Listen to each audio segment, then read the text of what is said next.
welcome to episode 15 of the Pop Shock Oh, podcast. podcast! Yeah! Yeah, I'm here, I'm Dan, and I'm joined by Chrissy. What's happening, Chris? You right? Fabulous. I hate, How about do you know yourself? something? You look gorgeous. You look gorgeous. We peek behind the curtain here, by the way. I hate saying hello to you like 3 times a day. Because I'll text you in the morning and I'll be like, all right, what's happening, mate? And then we'll come on this and I'll be like, all right, mate. And then we'll start the podcast and I'm like, how you doing, Chrissy? We should just cut that and go, Anyway. like, just start talking, like, who gives a shit? Just start You know, right just into it. Just ignore the fact that people are listening. Just mid conversation, it'll just start. I would just go, right, People are like, what do what you are we think talking about about? this? Oh, fuck. Right, No, but let's talking jump of in. cutting to the chase, let's do just that because we actually do have quite a lot to Got a talk about buttload. today. We've got some Aye. DC stuff, we've got some video game stuff, we've got some random stuff, and we've got a lot of Marvel stuff because Marvel, if you were paying attention last week and you heard last week's podcast, we discussed them announcing their whole upcoming panel for Phase 5 and 6. Couple of However, phases. They left a bunch of blank stuff off of Phase 6, so today we are going to go in and fill in the blanks using this Photoshop thing. You'll be able to, Chrissy can't see it, but you'll be able to see it below us, so that timeline will get filled in when we get to the topic. I can't bother moving stuff about midstream, so it's just going to be there the whole time. All right, cool. Glad we've established that's all right. No, that's And I'm not just lazy. Minimalism. You can still see our lovely faces. That's what it matters, right? Yes. So So where the money is. Where the money is. aye. Where is it? Let's crack on with news. First off is DC related. It's weird, man. Oh, Ben yes. Affleck's like the bat that just won't die. Not that I want him to. I really like Ben No. Affleck, but it's weird how he's like. He keeps coming back. He's a rebounds. After He's a Justice League, rebounds. he was like, "I'm done. I'm never doing it again." And now he's in. There's talk. There's still rumors of him getting a HBO show. I don't know about that one, but there is still rumors of that. And then we know that he's going to turn up in Flashpoint, which the one with Ezra Miller. Let's not get into that. And he's also going to turn up in Aquaman 2. Now, the thing about this is that's weird. Well, a couple of things that are weird. First thing for me, why didn't they announce this last week at Comic-Con? Surely like Marvel are like announcing 20 films or something. DC showed up with 2 films, right? So there's that in and of itself. And then there's also the fact that people are against Aquaman 2 at this point because of Amber Heard. There's a lot of people that won't see this film because of her. But if you come out of Comic-Con and you say, listen, we've got Ben Affleck back for this movie, some of the people might change their mind and you might sell a few more tickets to your movie. Do you know what I mean? Why would you not announce it at Comic-Con? Like, well, apparently they didn't want to announce it because they weren't sure about, because I looked at this, they weren't sure about the shooting timelines. They think, because it's DC, they don't have a clue what's going on, obviously, as usual. They think that Aquaman 2 is coming out before Flashpoint. So Flashpoint, yeah. But they're not sure. Apparently they're not 100%. Not sure. They're saying that there's a chance that Flashpoint could come out first, and they don't really. I think the plan is if Affleck wants out as Batman, I think what they'll do is they'll have him in Aquaman 2, they'll have him in Flashpoint, and then they'll kill him. I think he'll die in Flashpoint, that version of the character, and that way he's done. I don't think he wants out though. I really don't think so. So what do you think it's about? Like, why don't I think he had he had a troubled life. Life. He was alcoholic. Like he spoke about it, and he's had rehab and stuff. Yeah, exactly. And he got like divorced, all that kind of stuff in the past.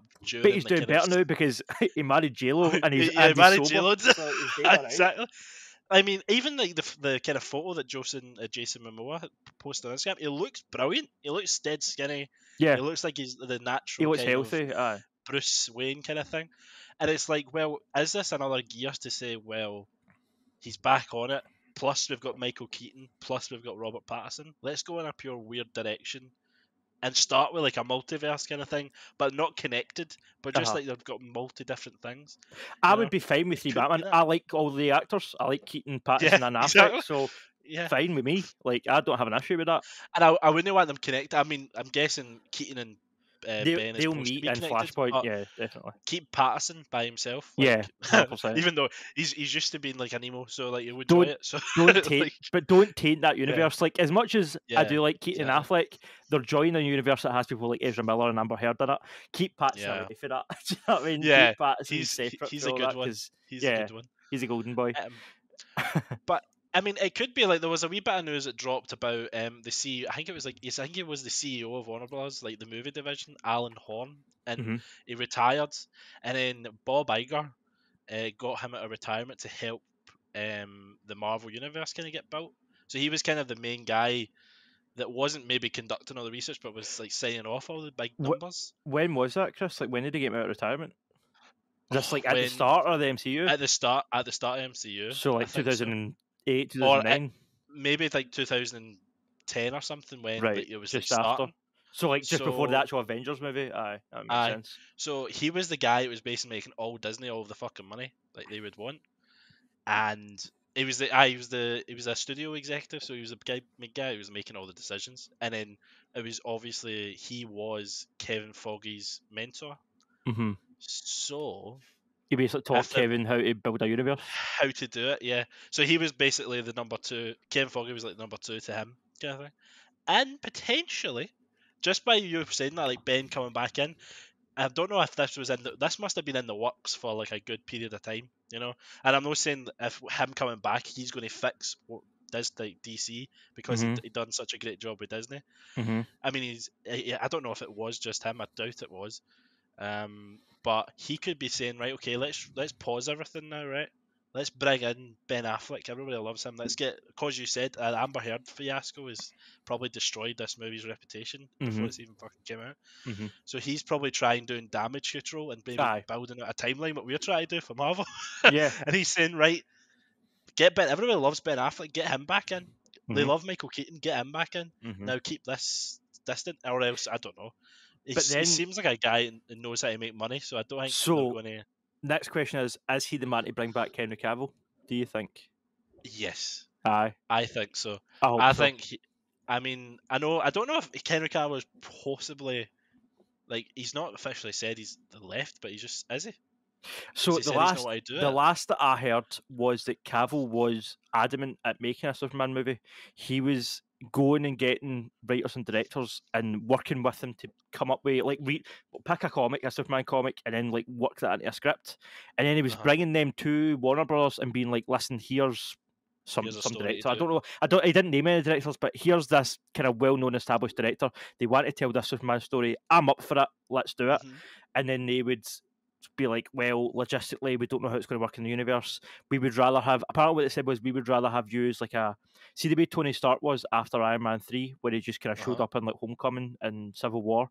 That's what they want to use Cavill as. They don't want him to have his own movie. They want him to be like the cameo guy that turns up and kind of shoves and they also can't agree on a figure. Apparently, I 100% agree with Cavill. Cavill's like, I'm a huge star at the minute. I've got The Witcher. Like, if you're not going to pay me what I want, then I don't need you. Do you know what I mean? And I think he's quite right. Like, so apparently there's financial reasons and there's also sort of creative reasons as well. I think that's one of the big things. Like, I think because like if you looked at like DC don't have a vision really at the moment. I don't know. They're really relying on directors to come up with the vision by themselves. Like, I don't know if they had a vision for before Flashpoint, or the director came in and said, "Here's what we're going to do. We're going to do Flashpoint. It could reset everything." I don't know if that's a director came up with that, and it's just here's a movie. You can clean the slate without actually saying, right, okay, if we clean the slate, then we're going to do all these bullet points between the years. I don't know if that actually happened, or else they're just panicking and saying, right, let's do a shit Flashpoint movie. That Flashpoint's like a really critical comic in this in the DC universe. You can't really fuck up. It's like no an Avengers movie probably, but yeah, it's probably Avengers level threat. You know, it's completely different changes. There's two different dimensions or multiple dimensions. If they fuck up that film right out of the gate, then where are they going to start? It's like they started with an Avengers movie with Marvel. It's not going to happen. You've not got any context building. So hopefully, by bringing this, I know I'm guessing Alan Horn he's going to be the guy that's going to be running the division. I'm guessing, or he's brought in as a consultant. So hopefully he's the guy to kind of build the vision, and potentially if Foggy's not wanting to, if he's not happy where he is. I mean, I don't think he will be, because I know he wants to do a Star Wars kind of thing, and if he leaves Disney, he's not going to get into the Star Wars stuff. Yeah, but it might seduce him over to the beautiful DC side to say, come and help us fix our fucking trilogy that we want to build. Our shit show of a universe. Yeah. Or let's just restart it, because imagine he could probably still play with like Ben Affleck. You know, he could say, right, okay, we're going to restart this whole thing, but Ben Affleck's still here as Batman. You know, it's just a different suit or something. All you need is change the suit, and it's a different universe. So it's no. I think fans would be happy to just get that. You know. Yeah. But no, that was good. I liked your pitch there. You should work for Warner Bros. Because maybe was that a pitch? To be honest, I heard myself, and I was like, I'm losing myself. No, I enjoyed it. That actually clarified a bit for me, because you know more than me about the inside stuff. So I know that was helpful. Oh, but that was there. You go. But hopefully, listen, if you don't think that 3 Batmen are enough, we might have a 4th apparently. Because the glorious man that is Keanu Reeves, who is in cinemas voicing Batman right now in that Super Pets movie. The dog thing. Yeah, he apparently is also interested in playing him in live action. He wants to play like an older version, like kind of Dark Knight Returns, kind of jaded, bitter Batman. Yeah, that's been through some shit. I think that would be fascinating. Chrissy, what do you think, John Wick Batman? Do you think that's related to like the John Wick, the brutality of it? Jenky's thinking, listen, I think I could be like a brutal Batman that like pure destroys people. Where he's like karate or whatever the fuck he does. Yeah, it's karate or whatever it is. What's his name? David Leitch, who did the first Deadpool movie and some of the John Wick movies. He would be a good pick for this Batman movie. It's just came to me there because he's worked with Keanu before. Like you said, he understands like a gritty sort of more mature story without being, I don't know, like hack, cheesy. He's also just directed. See that movie that's out next week, Bullet Train. That was him. Brad Pitt. Yeah. So yeah, John Wick was that was his first movie. It was the first John Wick. He was co-directing it. To be fair, that was brilliant. He was co-directing it with what's his name, Tim Miller. Was it Tim Miller? Did he work in John Wick? Miller. No, Tim Miller done Deadpool. Right, hold on. I'll fact check here. Yeah, I think that's why I'm getting confused because David Leitch did Deadpool too. I think that's why I'm getting confused. So the other director was called Chad Stahelski, but he directed it with David Leitch. But that was still the first film that he worked on. Then Atomic Blonde, which is a brilliant film with Charlize Theron. Deadpool 2. Bit of a dip here when he did Hobbs and Shaw, that Fast and Furious spin-off. Bad film. Don't watch it. But Bullet Train looks great, and I think he'd be a good pick for a Batman movie. I think get him to do this Batman movie with Keanu. We don't know if it's happening, but that's decided. I want him. but even he's carried. I mean, I really don't know. Like, I don't know if there's really. I mean, John Wick is a comic, isn't it? Originated as a comic. No, John Wick's an original story. Oh, right, okay. So there's comics now based on the movie, but the movie was first. Yeah, it's an original screenplay. All the I'm sure John Wick makes a good financial box office. Yeah. John Wick makes a shit ton of money. Especially, I think as it's went on, they've made the budgets bigger. But that first movie didn't have a big budget at all, and it brought in maybe not a billion, but millions anyway. But think about it, if everybody just shows up for Keanu, imagine Keanu mixed with fucking Batman. That's going to just 100%. Even get the core audience of Keanu. But that's why everybody went. Mate, that last Matrix movie was shite. That's why everybody went to see it. Was because of Keanu. He is a selling point. Yes. Oh, I would be down for that. I mean, it would be interesting to do something. I don't know why. My mind went straight to see the Spider-Verse movie. I know you're not really a fan of it, Nah, I didn't really like it. Alright, okay, I won't go down that route then. But I was saying you could do some sort of mix. I was sorry, I did not like it.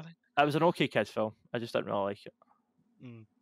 But what do you think? What's your vision of Keanu could be? Do you think it is like a proper adaptation of Dark Knight Returns, or is it something completely different? Do you know what I would like to see? This might go against what a lot of people have been wanting for years. But see if you did like a Batman of the future that ends with Terry McGinnis. Oh my god! So the first,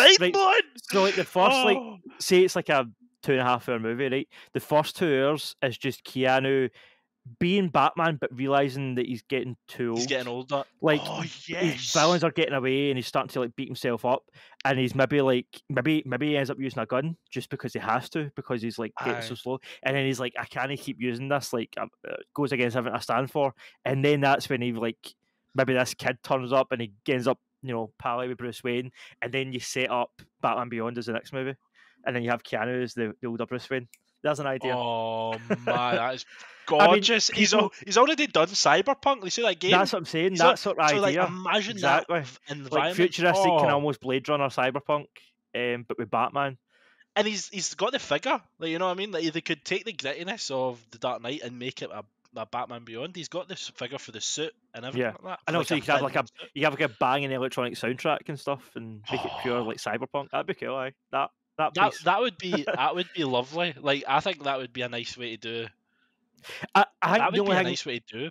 The only negative to that, a lot of people want Michael Keaton as the older Bruce Wayne in a Batman Beyond movie, but now that he's in the Flash universe, I think that's kind of sailed that ship. I'd still like to see the Keaton version, but if not, give us this version with Keanu. That'd be cool. Like, I mean, I would love to see. I mean, I wasn't really a big fan of being Keaton because I wanted to see Keaton in the cowl. I wanted to see him there. I didn't want him behind the computer. Yeah. I did it from the returns in the Batman in 1989. I didn't really get he was a smart guy. Yeah. Even though he was staring at computers and stuff. He's a bit of a boomer Batman. Yeah. He's got his old glasses, his turtleneck. Yeah. He's Alfred. I mean, he looks good doing it, but yeah. But like, I think he would be. I think Keanu, you could believe he's a tech savvy guy, and also if he was a pure brutal, like he turned a brutal killer, and then that was the kind of the theory like Terry McGinnis brought up in is like Batman will kill you, and then and that's the thing. I think I'm now pure sold on this idea of David Leitch directing it as well, because I think a lot of people might think, oh, David Leitch is doing Bullet Train, that's like a comedy, but you need to remember he also directed Atomic Blonde, which has got a pure morbid tone to it, like it's during the Berlin Wall, it's like war-torn Berlin, and again, banging electronic 80s soundtrack, but you do that with like, you get futuristic bands, like kind of modern bands to do like futuristic score, you put Keanu in as like old Batman, you get this like neon city that he's running about, criminals are using like robotic parts and stuff to commit crimes, and he can't keep up because he's like an old man and stuff, and he's got his leg in a brace and stuff, and he's having to like a back brace and shit because he's old, and then he's like, I need to pass on the cow. Do you know what it is? Fucking John Wick is that. See, if you took John Wick, he's got the dog, because I think Rex is in Batman Beyond, who's the dog of Batman. Yeah. He's got it. It's got the formula there. You just need to put a cowl on, you can't do Batman Beyond with Keanu. And then just cast somebody good as Terry McGinnis, and then you're sorted. Because like I think the beauty of the Batman Beyond universe is that realistically, they don't really have any traditional heroes. Like, they don't bring the Joker. I mean, they did bring. Well, they do in a weird way with Robin. But like, they've got a whole new plethora of you can make different villains. Some of them are different and so weird. I mean, they have elements of it. The thing I keep saying about DC is that they shouldn't do this sort of shared universe that has to be faithful to the comics. Just get good directors and do their own stories. So see if David Leitch wants complete creative control and he wants to create his own villains, go for it. There's nothing saying you can't do that. Like, oh man, you've sold me Hollywood on that already, make that. Man. You've sold me on that, man. They should definitely make that. Brilliant. That's my highlight for the episode. I'm done. Let's just wrap it up, mate. That's us. Well done. That's it. 20 minutes in. That'll do. This is one thing that I've not watched, but I'm just trying to get to it. It's a slow burn for me, Better Call Saul, but apparently that is. The next episode is called Breaking Bad. Yes. Now, can you tell me some juicy news about this? So the first, this isn't really a spoiler because they've officially announced it through AMC and stuff. It has already been said that also this is the last season of Better Call Saul. It's already been said that Walt and Jessie are going to show up in this season. Not only that, I heard Bob Odenkirk, the guy that plays Saul, talking the other day in an interview, and apparently they're going to show up more than once. He said they're like, they're not being used as just like, oh hi, cameo, we're Walt and Jessie. He says they're actually like used well in the story, which means they crop up at certain points. I was like, that sounds cool. But there's only 3 episodes left. Now, Ooh. the first episode of Breaking Bad that Saul appeared in was called Better Call Saul. So the fact that next week's episode of Better Call Saul is called Breaking Bad means that this is probably the first time they two are going to show up in this show. Wow. Or at least one of them. I think at least Jesse. I think we might just get Walt at the end. I don't know, because in Breaking Bad you see Walt meeting Saul. Like that happens in Breaking Bad. Office. So they can't meet yet. That would need to be more just Jesse knows Saul, or Jesse meets Saul, and then maybe he goes to Walt and tells him, listen, there's this lawyer we need to go and see. Do you know what I mean? Like that sort of thing. But again, you need to make sure Vince Gilligan's extremely intelligent. He thinks of shit years in advance. Like it's mental the way his brain works. So I'm sure he's got it under control, but you would just need to make sure that you're not contradicting anything that was already said in Breaking Bad. But as I said, they're so good at that with this show, like line up the continuity, that I think it'll be dynamite. I'm buzzing. No, because see, looking back at it was a slow burn. I'm in 2 episodes deep of the 3rd season. I was only in the end of the 2nd season, so I watched the whole 2nd season. But I must have saw a spoiler where his brother's house, or spoilers, it did burn. So I never saw that, so I had to watch that whole season, and then I realised, all right, that's where I am. So now, it's on the kind of beginning episodes of where like he had the funeral for his brother and stuff like that. So I'm still kind of slowly chapping on the door. But you're at such a good point. See if you hear it gets so good. Brilliant. I know. I can feel it because it really it's pushing me with your comments, and also seeing the wee clips of like the Gus doing that speech and stuff. That is so. I had to cut it short because I don't want to see the end of it. I just saw him doing like they're just speaking in all these different languages. And I was like, oh, fuck, may as well watch it. Well, we covered it in a later episode, but it is just kind of like, okay, I'm back on the train. But so you're finished season 3 and you started season 4. Because I'm season 3. Season 3. Chuck died at the end of season 3. I'm on season 4 then. So you're on season 4, right? Honestly, it gets brilliant because the Salamanca's about to come into it, and you've not met what's his name yet, have you? Lalo? He's not in it till the next season, I don't think. No. He's a good character. Bastard! I felt like you were going to say that. He's a bastard. Oh no, he is. He is a bastard, but in a good way. Like he's entertaining.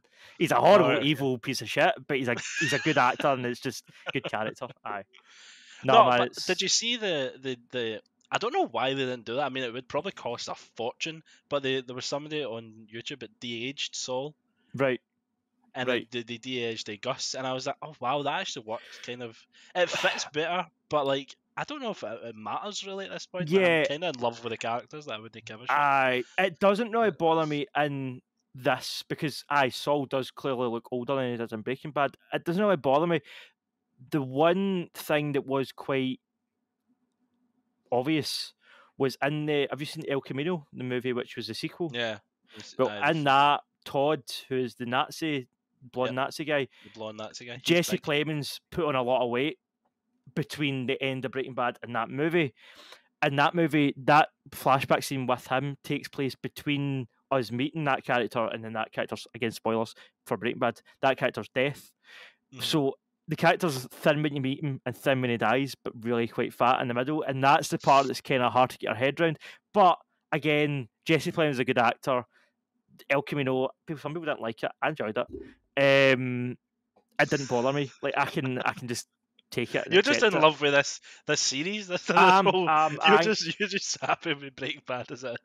Vince Gilligan is this is the best show on TV, I think, and it's Handmaid's Tale's pretty good as well. It's a close second, but Better Call Saul and Breaking Bad is just the best TV of the last 20 years, I think.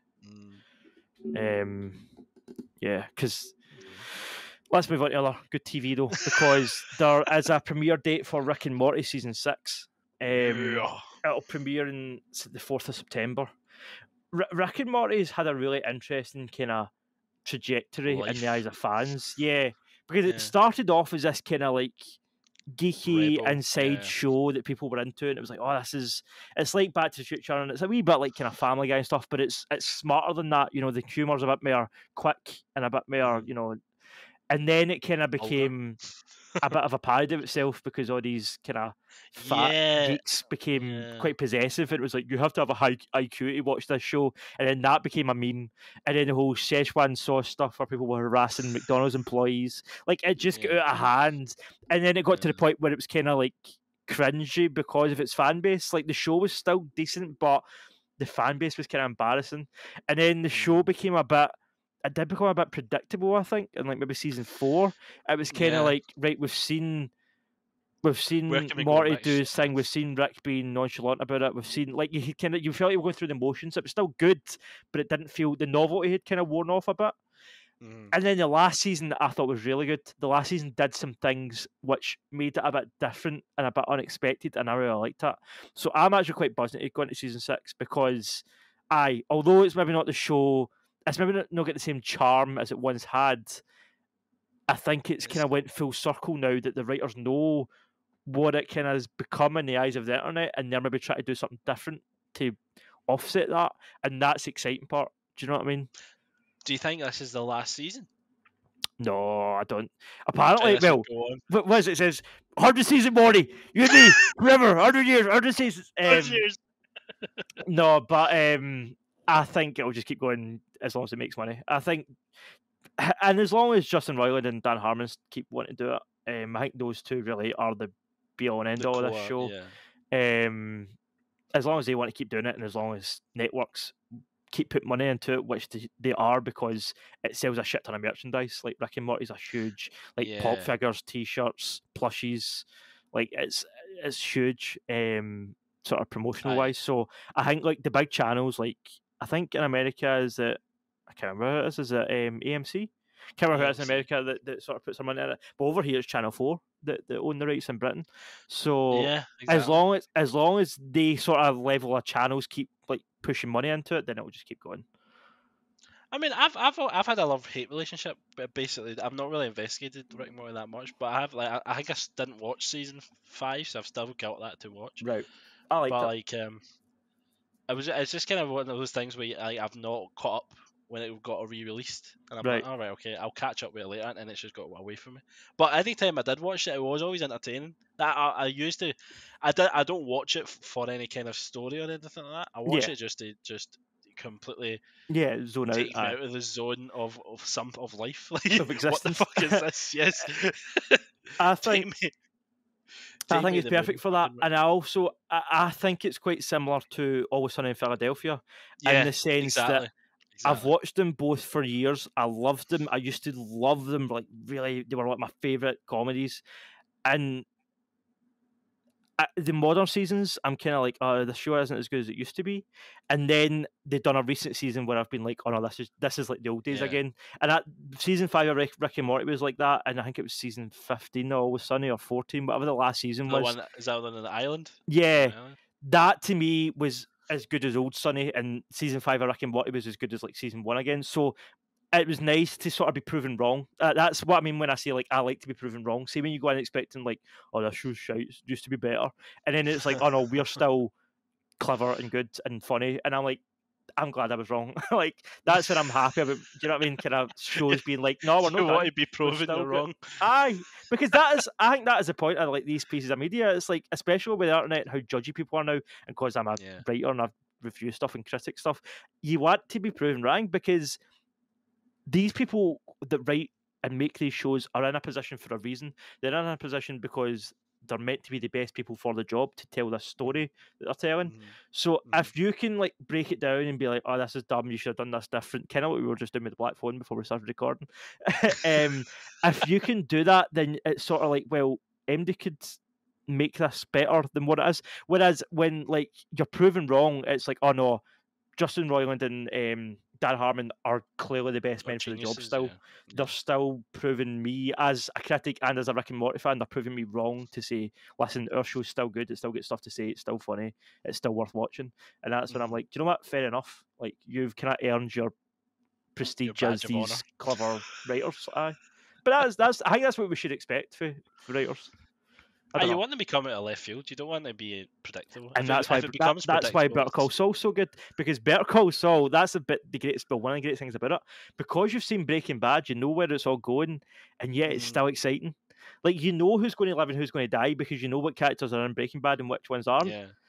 But there's still points where you'll see like the twins, or you'll see what's the old man Hector or Gus even, and you're like, I know he lives, but how is he going to get out of this? Do you know what I mean? It's that sort of like, you know he's going to, and then you're like, oh, is he just going to get out of this because he's in Breaking Bad? And then it happens, and you're like, oh no, that's actually really clever the way they did that. Like, so again, it's kind of like proving your whole kind of my cynicism wrong. That's what makes me really appreciate something. If I'm like, oh, they're just doing this because he's in Breaking Bad, and then it's like, oh no, there's actually really good writing, a good reason for why this shit's happening. That's when I'm like, this is a good show. I like this show. Well, that's one of the cynical reasons I went to. I was like, how, like, Hector's supposed to be dead, and I really enjoyed when you actually saw him in the early seasons of Breaking Bad, and he was like such a ruthless character, and you're like, oh, you're a son of a bitch. I might stay with you to see what. Even though he's an old crippled man in a wheelchair, he's still got so much like power, which I love about him. And they're all scared of him. It's like, oh my god, like this guy control. And then Gus, the hatred of him, he's like, I really want to get this guy, and you're like, all right. This tension isn't going to get depleted in like 2 episodes. This has got to go for like a couple of seasons. Well, Tomb of the Raider. This one, I don't know how much I've got to say on it. It's basically just, I was going to just kind of round it back to a story that I reported on for KeenGamer a while ago, which I'll link below. We plug for myself, because I got to have them every week. Square Enix owned the rights to Tomb Raider, and I think it was MGM. Yeah, it was MGM. It says it here actually. So MGM had the rights to the movies. Square Enix had the right to the games. However, MGM made that movie in 2013, 2014, something like that. Almost 10 years ago, Jesus. And then, or was it as early as that? Was like 2015? I don't know. Anyway, the one with the one with Alicia Vikander.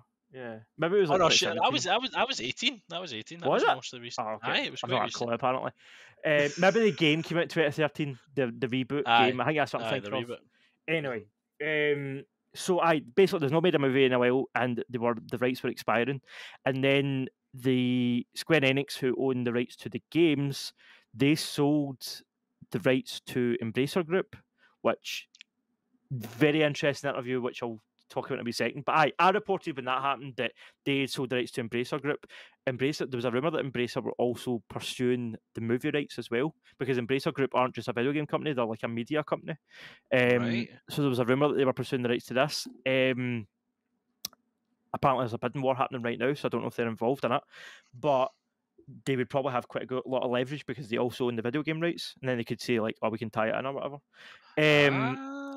But MGM have basically lost the film rights now, so there's a bidding war happening. Apparently, Paramount are interested, and I think Sony, did I hear, was interested? No! If Paramount get it, they're putting on that fucking Plus thing. Plus shit, TV. Oh, they'll make a fucking horrible TV show. Probably. What were you going to say? Going back to, I know, cast like Millie Bobby Brown as Lara Croft or something. no heart with her. I like 11 bit. She's not Lara Croft. Anyway, going back to Sony, I mentioned apparently Square Enix. So the Square Enix Western Studios, which was like 3 big studios. So the guys that do like Tomb Raider and just loads of big series. Hitman. Well, no, Hitman independent now, but just a bunch of like big kind of video game Western. Deus Ex. Remember the Deus Ex games? Then they all get sold to this Embracer Group, and then the Eastern which got Square Enix companies were left. So like Square Enix Japan, who own Castlevania and Final Fantasy and all that stuff. Apparently Sony are looking to buy them, the video game rights. They're looking to buy Square Enix Japan. There was a pure juicy interview put up by the ex-CEO of... fucking money. So Eidos Montreal was kind of connected to Square Enix. They were like a subsidiary of them. And the guy that used to be in charge of Eidos Montreal done an interview where he was basically like, this company's went to shit. It was amazing. It was so like juicy. Oh, he was brutal. He was just dropping bombs. He left the company like 5 years ago, right before all this happened. But he was like, the interviewer asked, to be fair, they did ask him, the interviewer was like, right, your company, well, what used to be your company was sold to Embracer Group last year for way less than anyone expected. It was like 369 million, which for 3 huge video game companies is nothing. Like, I know that sounds that sounds like crazy money, but Sorry, no, it wasn't 360 million. No, it was like 3 million. It was like 3.6 What? million. 3 million? Hold on, Whoa. I'll get some figures going because I'm saying that because I'm sure was Singing not 69 million or was it 169 million the Activision I deal? think it was 100. Definitely Hold on, it was over Activision. 100 million for Activision. Let's There get was no way it was 69 million for Activision. Come on. I get confused with all these numbers at this point. I think, 69 million a lot. Like I don't even know anymore. It's a lot to me, but it's a lot to these companies. Who knows? No. Capitalism's We're crazy, mate. we're talking in the billions, mate. Capitalism's mental, man. Right. Oh, let's get some numbers. Right. So, I was right. Yeah. Oh, were you right? Oh, fuck. Sorry. Check me, man. Mate, I'm right about this shit. I don't know what I'm talking about. I was like questioning, like, I don't know. Sorry. No. Do you want to know the actual truth? We were both wrong. It was 69 billion. Oh. So I got the 69 part right, and you got the billion part right. So the twos were aye. Okay, that makes way more sense. Oh. So Activision was sold for 69 billion. Now, yeah, that's the biggest one ever, right? So maybe don't use that as like the barometer, but that's like the roof, right? That's like the limit. I think. What was the Bungie deal when Sony bought them? That was quite a lot, but it wasn't a. I would say that's in the millions. I would say maybe like 3.6 billion. 3.6 billion. Wow. But again, it's still over 3 billion, right? It's still a shit ton of money. Embracer Group. Crazy money. Embracer Group bought Square Enix for, I'm pretty sure it was like 300 million. It wasn't even a billion. Hold on. I'm sorry. This wasn't even a billion, guys. Wasn't even a billion. That's a bit of baseball, but that's why I'm bringing it up because I want to show you that, like, even though that still sounds 300 million is still a shit ton of money compared to these other deals, it's compared not. To these, you know what I mean? That's my point. Sorry, hold on. Price. Right, and is that 300 million? I was right. 300 million. 300 million. So again, 300 million. Yes, it's a lot of money, but compared to these billion-dollar deals, it's nothing. Mm-hmm. So weird that it went for that cheap. Even at the time when I was reporting it, I put a bit in the article. Like, it's really weird that this company's been sold for so cheap because they own Tomb Raider and Deus Ex and these big franchises. This guy that done the interview, let me bring him up. He basically said, like, it's like they're having like a garage sale. He's like, I don't understand it. They're giving away everything we built for nothing. And if they asked him, it was him that said that Sony were interested in buying Square Enix Japan. And they were like, what are the chances that Sony will be getting it for like pretty cheap? And he was like, probably. He's like, they'll probably sell it for nothing. And I'm like, mate, what is going on over there?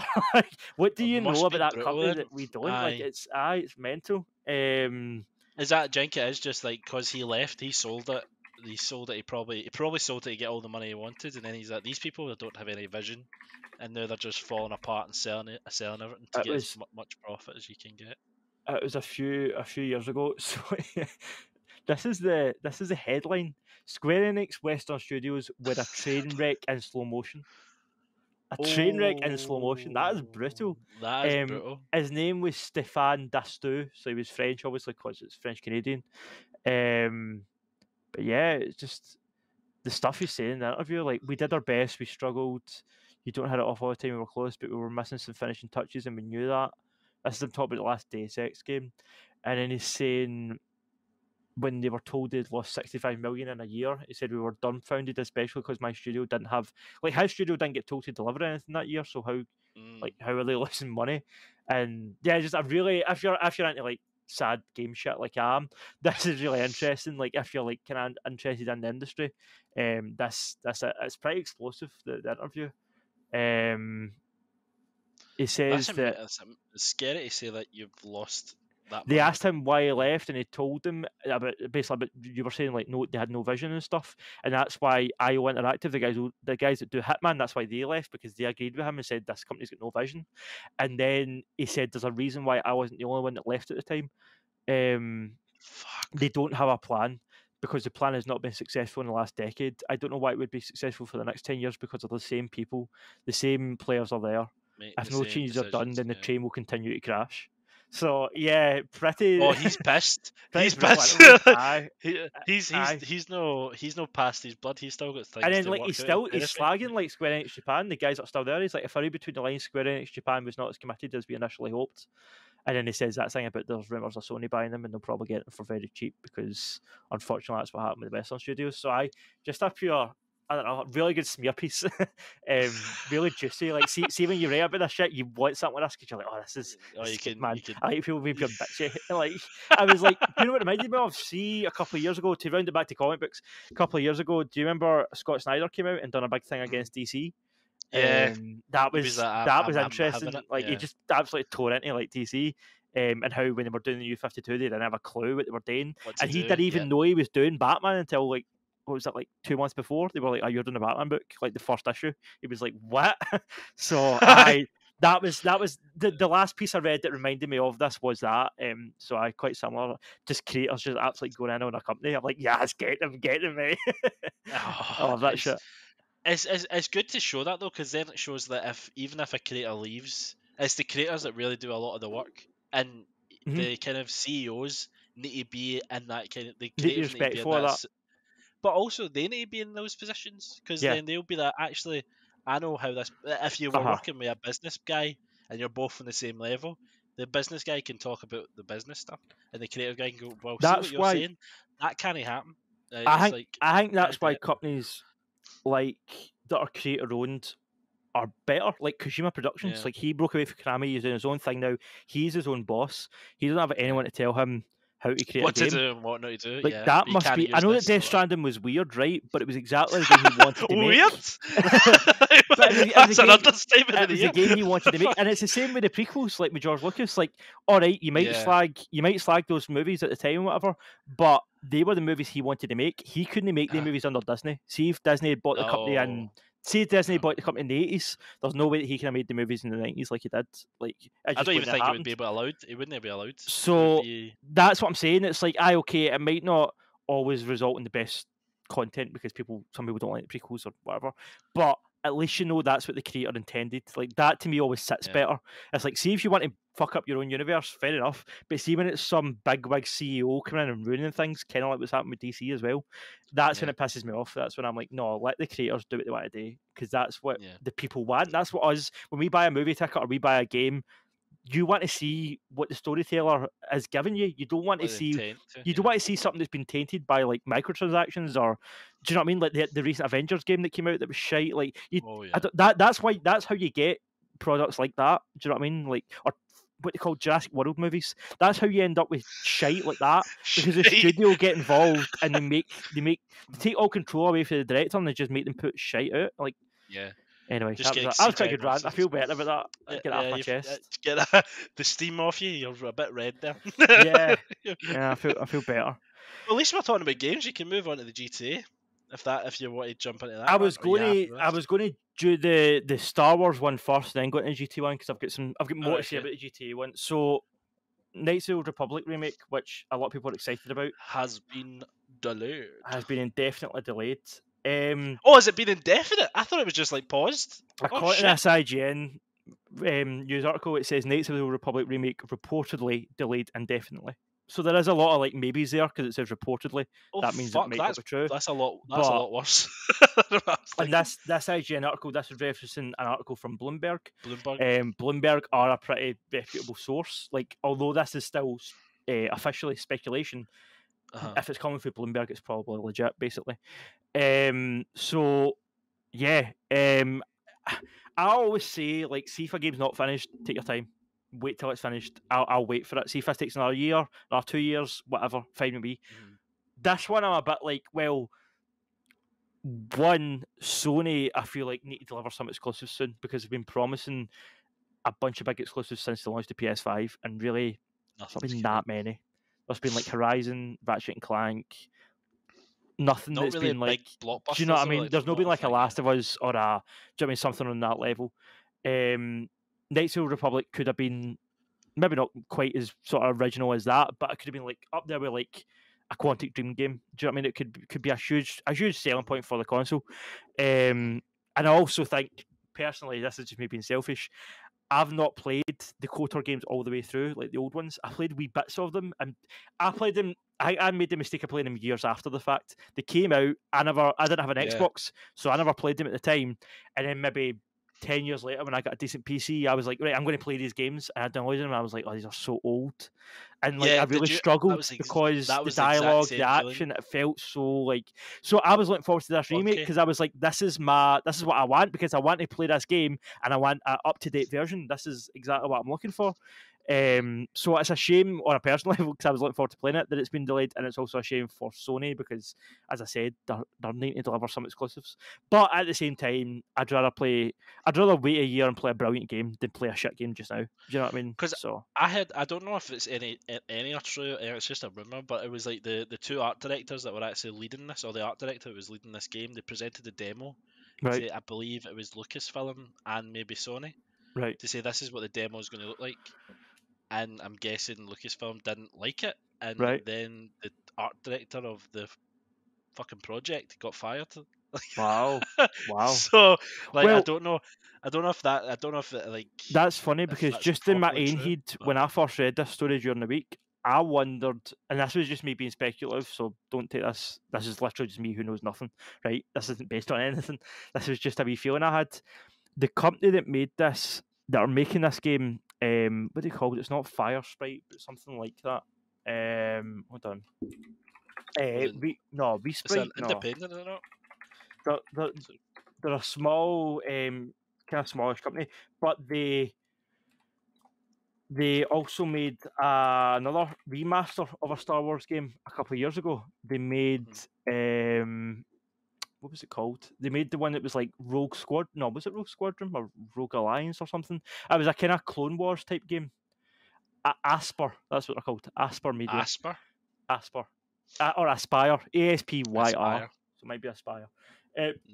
So, yes, they made this game. I can't remember looking for the name of it, but it was like a Clone Troopers game. It was a PSP game, I think, and they were bringing it up to date for like Switch and like other consoles. But it was just a remaster; it wasn't a remake.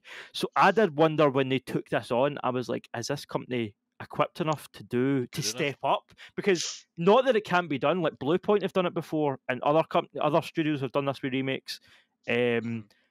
But as a step up from just doing a remaster, just putting new textures on a game and making it run a bit smoother is one thing. Remaking the game with new character models, new animations, new cutscenes, possibly new voice acting, that's a lot more.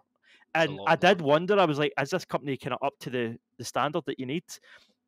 Maybe. And then when I read this, I was like, maybe they're not. Again, that's just, there's nothing to that. I don't want to slag the company. I don't know anything. I'm just like speculating. But that was my first thought when I saw this. I was like, have they bitten off more than they can chew? Do you know what I mean? Was what I wondered. I mean, it's a sin, because like it's one of those things you want it to be well. I know, because you want them to be good, because then that promotes more studios getting on big properties. You know, more little studios to get bigger chances of the pie. Yeah, but also, I'm thinking, like, see, Lucasfilm, I don't know if the game division is also under fucking Kathleen Kennedy. I hope not. Like, I'm sure she oversees some of it, but I don't know. Like, she could probably say it's like not connecting to the movies or whatever. Or we don't want it to connect to the lore or whatever, that blah blah blah. Or she'll change the fucking story.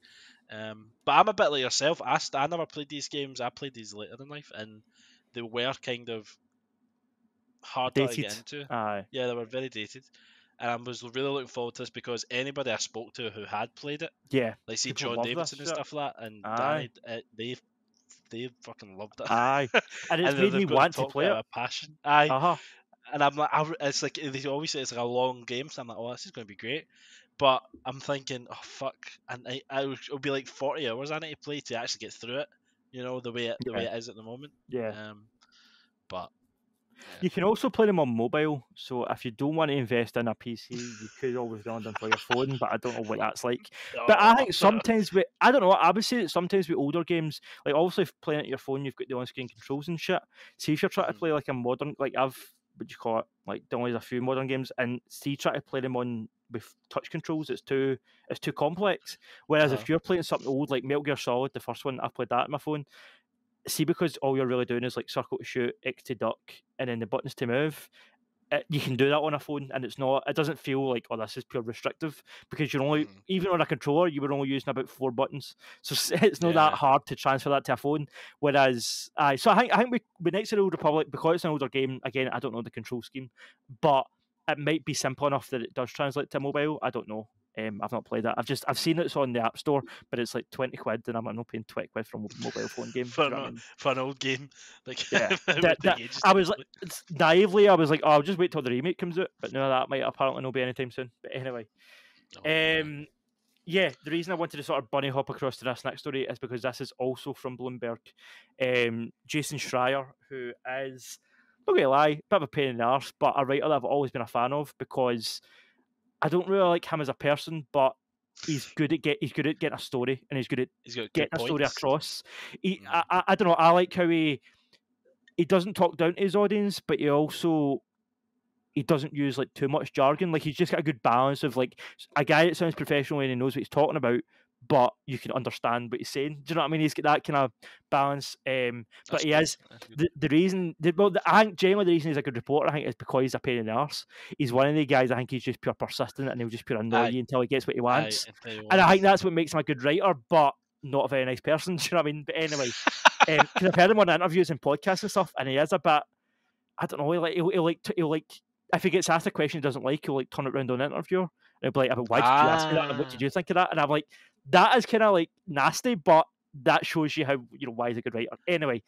And how his head works, how he would usually turn that into any situation. Why are you saying that? Yeah, he's a pain in the arse on Twitter and stuff as well, but he's intelligent and he knows the industry well. So he was speaking to someone from Rockstar. I don't think he named them, but he apparently said that there was some details about GTA 6 that have been revealed. Again, not confirmed. This is rumours, but again, it's from Bloomberg, so I kind of believe it. They're not often wrong, but it could be wrong, so take it with a pinch of salt. But apparently, there will be multiple, like GTA 5, there'll be multiple protagonists. You play as different characters. And you'll like switch between and stuff. And one of the segments is a Bonnie and Clyde type story. So it's like a couple that are like bank robbers or something, and I take it they're going to die then, like Bonnie and Clyde. I don't know, I'm just guessing. But one of those characters obviously is a female, because it's a man and a woman like Bonnie and Clyde. And apparently she's a Latin female, a Latina, so she's like, I don't know where she's from, but she's Latinx anyway. So they the idea of playing as a woman for 5 minutes in a video game just exploded in the internet, man. Like, people in Reddit were like, "Oh, GTA's going woke," and it's like, mate, it's a video game where you kill prostitutes and run over police officers. I don't think it's going woke. Do you know what I mean? Like, what are you talking about? You can murder somebody with a chainsaw on the street. Like, oh, this is a pure PC game. You can't say it nowadays. Like, what? Anyway, so that pissed me off. I'm actually, because I'm writing a piece, a sort of an opinion piece, counteracting that. I don't know. I think I should call out some of the neckbeards and be like, these people that have clearly never spent any time outside their mom's basement, and just how ridiculous they are. Because it pure pissed me off, and I'm like, get a grip. It's GTA. Like, it's no, I don't know. Yeah. It's no like some pure like cutesy game. Like, it's still going to be GTA. No, it's a game. It's a game that you're expecting violence, so it's not like how many games are there that are great where you play as a woman? Like, who cares? Like, do you know what I mean? You play. Wait, hold on, Tomb Raider. That's Tomb amazing. Raider, and then Nier Automata. And, yeah, there's so many. Like Horizon. I don't love Horizon, but it's still a good, solid AAA game. I'm trying to think of that one where like she's a free runner. I can't remember what it's called. Mirror's Edge. Mirror's Edge. Aye. I also play as a female character in Cyberpunk, just because. Oh, did you? I just didn't care. I was like, let's just make a character, and I had male favors. I'll go female, and then that was me for the rest of the game. I was committed. You were going through the settings though with the customization. So you were playing. No, but I mean, I don't really give a shit. I want to play. I'm more excited when you said that. They're actually talking about GTA fucking 6 rather than let's do GTA Online. You know. Aye, that's what's beautiful about it. What you touched on something there that I totally agree with. This should be a positive thing. This is the first piece of news we've heard about, like you're saying, about Properly. GTA 6, and instead of being like, yes, we've got some news, it's, oh, you're playing as a woman. Like, shut who up and be cares? happy that it's happening. Like, you're getting your new game. Because You probably play as about 4 different characters, and one of them might be a woman. Oh my god, the world might end. wow, I know, I mean, fuck me. Who actually cares, man? Because at this point, it's bizarre, probably man. been about a 10-year gap.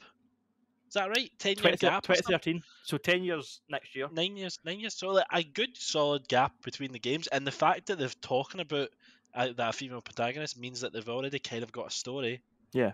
They've talked about Bonnie and Clyde. They must have either they're just they've got the doing skeleton of a story recordings or something like that, or they're doing something like that. I know Red Dead took about fucking years to do all the recording. Yeah. But at if least they there's do progress. something like that, Aye. yeah, I mean it's so good to hear that, because for the past, like, say 4 years, any update of GTA has always been on GTA Online, and you're like, oh, who gives a shit? I know. Oh, great. And Brilliant. we, like me and you, we've been talking about GTA 6 since we were at school. Like, that's how long I know. Oh my god. Yeah, there you go. Yes. Here's what's going to make you feel old. That's GTA 5 came out the year that we left school. 2013. Oh no way. Sorry to give you an existential crisis there, mate, but that was the year we left school. Oh my god! I remember that we were all playing GTA Online. Like, I remember when we were just doing the wee glitches and stuff like that, and trying to just fucking move. And we talk about it, and we would. I think GTA did come out when we were about to leave, so we were all at lunch and stuff and talking about the game and all that, and what could be the next fucking installment in the series. Yeah. Aye. Oh, but man, that's GTA 6. I know it's not coming anytime soon. I think we're looking at least 2025. I think at least 2025. Aye. Would you even just get like a sneak peek? Yeah. Well, I was actually saying 2025 optimistically. I think. Oh, really? Oh, wow. Aye. I think I was going to say 2024, but maybe not. I hope so, but I think 2025 will get. I don't think they'll mess about too much with marketing. I don't think it will be like, because Rockstar don't do E3, so it's not as if they're going to come and announce it a year in advance. I think, here's my prediction, right? Just off the cuff, February 2025, we get a poster online, just like on their Facebook or their Twitter, just GTA 6, and then like a day or two after, we get the first trailer, and then. Well, GTA 5 came out in September, so let's just say September 2025 is when the actual game drops. That's actually very nice. That's my prediction. And then the online will drop like the following September, like September 2026 or something, because they always take longer for the online. That's my prediction. I don't care about GTA Online. I don't care about GTA Online. I more care about the story. I actually hate GTA Online. I've tried it a couple of times with like pals trying to get into it. I can't stand it. It's terrible. No, I'm like, I think in the beginning stages are alright, but now I'm just like, oh, this is just. I hate all the mini games. I hate the casino, and I hate everything about it. I hate driving about the city, and then somebody like calls you, and you're like, oh, I need to go into this mini game. Why do that? Why drive a plane? Across like blocks where bowling balls get fired at you and stuff. And you're like, why is that's not even GTA anyway? Anyway, it's shite. No. Positive. GTA is getting worked on. Yeah, that's the good thing. Yeah, definitely. We're not going to see it until 2025. And by all means, do a Bonnie and Clyde story, because that's the thing as well. Bonnie and Clyde is an interesting story. Like, I like that story, so I have no issue with that being in this game. So let developers do what they want and stop being. Do you think it will be like an old timey one, or do you think it will be a modern day Bonnie and Clyde? I 100% think this will be a modern day game, because GTA has always. They've never differed to that kind of. They've always been current, and they've always took the piss out of current society. So that's one of the reasons I'm so excited for GTA 6, because this isn't a like post-Trump world. They're definitely going to have a Trump type character. They're going to have a bit where they take the piss out of probably like having a female protagonist. Like, GTA is the kind of game that will bring all that up and sort of point out. It's because like GTA, every other game's had it. Do you know what I mean? It's basically. What is also funny about it is the fact that it's a Scottish game mostly, because it just slags America. Like, it slags America so much. It just makes America out to be such an absolute cesspit. And I always think that's interesting, because when I was wee, I always just assumed it was an American game. And then when I got a bit older, I realised, oh no, they're actually in Scotland. That's mental. Well, I know they've got companies in London and companies in America, but the main one's in Edinburgh. So I remember when I realised that, I was like, this actually puts a whole new spin on GTA. This is basically people that like me slagging America. Like, yeah, that's yeah, getting mental. paid for it. Yeah. And think about it, GTA is one of the massive, like, I wouldn't say I wouldn't say the biggest game, but it's one of the massive console games. Like, it's a big hallmark. GTA 5 is the biggest game ever. Still. Is it? Oh yeah. Is it still? GTA. Oh yeah. Right, GTA 5 is the biggest game in the world in history. GTA. Fuck, well, GTA and that 5 came from Scotland. Like, Chrissy, GTA 5 is 9 years old, right? And it's still, see, when you go into the top 10 or the top, I think maybe the top 20 sales on whatever website it is they use to count like game sales, it's like, it's not NeoGAF, but it's a website like that, like Metacritic type. See, when you go into like the top 20 games sold, GTA is always on the list. Even 10 years later, people are still buying it. It's mental. And that's the thing, people keep saying, and I totally agree with this side of it as well. People keep saying, like, why do you keep re-releasing it? Like, it's becoming Skyrim. You're re-releasing it, like, it's been it came out in PS3, it came out in PS4, it came out in PC, it's coming out in PS5. Like, you keep bringing it out, but that's why. It's because people still buy it. It's making money. Like, it's making money. See, if I had something lying about that was 10 years old and I can make millions off it, I'd sell it and all. Do you know what I mean? Like, 100%. It's no eye. You can understand the buys of it, but I mean, I'm excited. I'm really excited about this whole new genre. I mean, I don't care. I really didn't care for like the multiple. I would see if they were going solely with a female protagonist. I don't give a shit. I wasn't really 100% on the whole jumping between characters, but I think it will depend on how it's handled. I don't really lie. I didn't love the story in GTA 5. Like, my favorite GTA stories are Vice City and San Andreas. Yeah. That is the other big rumor about this game. I should have actually mentioned that because all I did was talk about the negative stuff. But the female protagonist thing and Vice City is apparently the setting. We've been hearing that for a long time that they're going to go back to Vice City. That's tiny though. It's a tiny map. But what I think they'll do and what I think will be interesting, Vice City, because it wasn't like a main GTA game, because it wasn't like now there's like GTA 3, 4, 5, like there's some kind of main ones, and then like San Andreas and Vice City are like spin-offs. They're set obviously in different time periods, like San Andreas is the 90s and Vice City is the 80s. I think it'd be interesting to see Vice City in 2022. If they set it in the modern day, it's been 40 years since Tony Vercetti was driving about. You could have, like you're saying, you can make the map bigger because they've expanded, but it could still have some of the kind of outdated Miami bullshit and the palm trees, and it could still have the kind of vibe, guys driving about big Cadillacs, even though it's 2022. And then you can even do a joke about like, oh, that'd be an electric car, mate, and it's a big like petrol guzzling Cadillac. I mean, you could do kind of satire like that. I think it'd be interesting to see a modern day Vice City. They could do like they combine the spin-offs. Then they could do that, like, because technically the GTA 5. I don't know. Was it Santos? Los Santos. Los Santos. That was kind of, if you looked at it, it was kind of the same as San Andreas. Oh yeah, it's got San Andreas in it. You can go to Grove Street and stuff. Yeah. Aye, so like, oh yeah, it is, of course. Yeah, I was going to say you could merge. Yeah, you can merge the two cities together, but I wouldn't. If it is just Los Santos, I wouldn't really want to see that again at this time. I would probably want to see it in the future.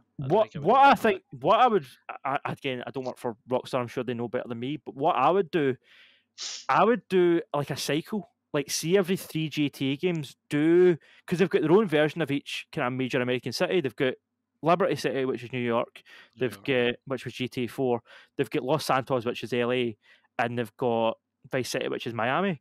So just cycle between them. Like, do Vice City for GTA 6, and then see when they eventually get into GTA 7, go back to Liberty City and do New York, and then go back to Los Santos and GTA 8, and then just keep going like that. Because with how long it is between games, they came out every, like we're saying, at the shortest, like 9 years, 8 years if you're lucky. Like, so if you're waiting, like, because that's the thing, like, even if you play, like, you're saying, like, the new, you don't want to see more Los Santos, and I get that, but seeing 20 years' time, that'll be nostalgic. Seeing 20 years' time when they get into GTA 8 or 9, you'll be like, I want to go back to Los Santos. So that's how, I think they should just do that, just keep flipping it. I really want, like, see, bro, a lot of people gave GTA 4 a lot of slack. I actually loved that game. Like, see this whole city and stuff, even though it was gloomy, parts of it. I loved it. I don't know how many times I've played it. I don't know. Oh, do you? I don't know. It is quite it's quite tanky. The shooting controls are quite tanky, Yeah. and everything was quite drab. Nothing was like colourful. It was all quite No, it was all brown grey, and grey grey. washed. And like, see, to be honest with you, I always kind of thought, well, that's because that's what New York's like. But no, I've been to New York and it's not like that. That is actually quite bright. So I'd like to. I think GTA 4 they really concentrate. I mean, the story isn't amazing, but it's kind of good. I I really like the like the story. story. I like how GTA 4 is probably the darkest game. The darkest. It's darker than Vice City. It's darker than San Andreas. It's definitely darker than GTA 5. Like GTA 5 is kind of comedy, whereas GTA 4, like, okay, there's some bits with like Roman and stuff that are kind of funny, but like the end of it's tragic. Like, and loads of it's like really on what dark. way you go. Yeah.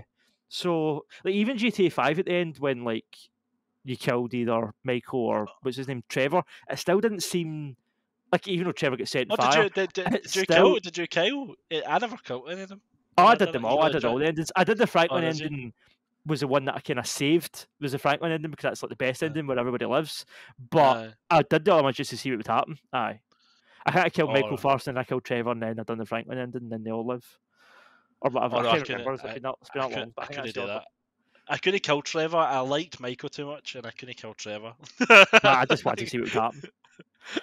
But do you know what else? Do you know what else is exciting as well about Rockstar? They are at the point now where, like, I actually don't really. I used to think, like, do another IP. Like, they announced this thing called The Agent, like 10 E3s ago or something, and it was like a secret agent type Rockstar game, and it was going to be like the third franchise. It never happened. Obviously, got cancelled.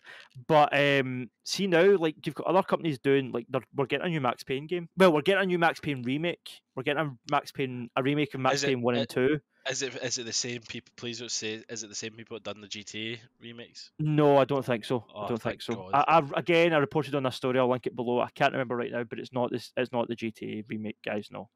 Oh, thank God. I was going to say that because the Rockstar's got three main kind of categories. They've got GTA, Max Payne, and they've got Red Dead Redemption.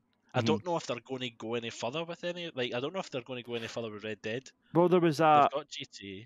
I don't know if you've seen this week, but there was a fan did a HD remake of Bully.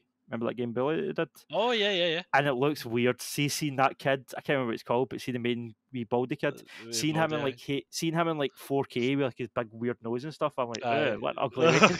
No wonder he bullies everybody. So I wonder, games like that and games like Manhunt, which Rockstar did as well. I don't know if maybe they'll go back and license them out, which I'd be fine with because they're not doing anything with them anyway. They're just the franchises are just sitting there. Yeah. So let another company make one, just see what happens. I don't know. Well, I'm kind of interested in what they could do because Red Dead. I know Red Dead Revolver was a game that started the kind of cowboy aspect in Rockstar, but I wonder if they would go in a different direction. Like, do you think they could do like a cyberpunk thing, like a really futuristic one? That'd be cool. Or something that, like, just a different. But the thing again, it's going to take years to do this. Like Red Dead took probably about 8 years to do. Yeah. GTA is going to take 10 years to do. It's not a thing they can just say, right, let's just do this random franchise and see what happens. Yeah, and the thing is, they can't really change that now because not unless they open more studios, but I don't know if that would work. Because see, when you play like Red Dead 2, the amount of detail that's in that game, like when you shoot a bit of paper on a table and it blows away and stuff, like there's so much detail in that. And it'll depend, like if the window's been shot out, then it'll blow out the window. But if it's not, then it'll just go into the floor. Like just detail like that just games don't have, except Rockstar games. That's why they take so long. And now that they've kind of done that already with Red Dead 2, you can't really drop that standard. Do you know what I mean? Like, see if the next Red Dead's not got that, or the next GTA's not got that, it'll get absolutely slaughtered online. So now that they've done that, it's like you need to take your time now and get all this shit down. But especially for the backlash of the GTA remasters, like exactly. I don't think they were expecting what they got. I think they were like, "Oh, we've done this for yous," and they didn't realize the fans were like, "You've got to be fucking joking! This is not what I played when I was away." What's amazing about stuff like that? When I hear about stuff like that, feeling that was like a home run set up. All you need to do is take 3 of the greatest games ever made and put some nice new textures on them, and then charge a fortune for it, like they did. But I think they didn't need to charge as much as they did. But anyway, that's beside the point. it wasn't hard. Like they had that set up for them, and they still managed to make an arse. Make an arse. Anyway, let's move on because we've been going for over an hour and we're not even on our topic yet. No, fuck. Quickly, Ghost Rider. No, quickly Right, before we go there, what have you been watching this week? What have you been playing? Is there anything you want to talk about that you've sort of been listening to? Or...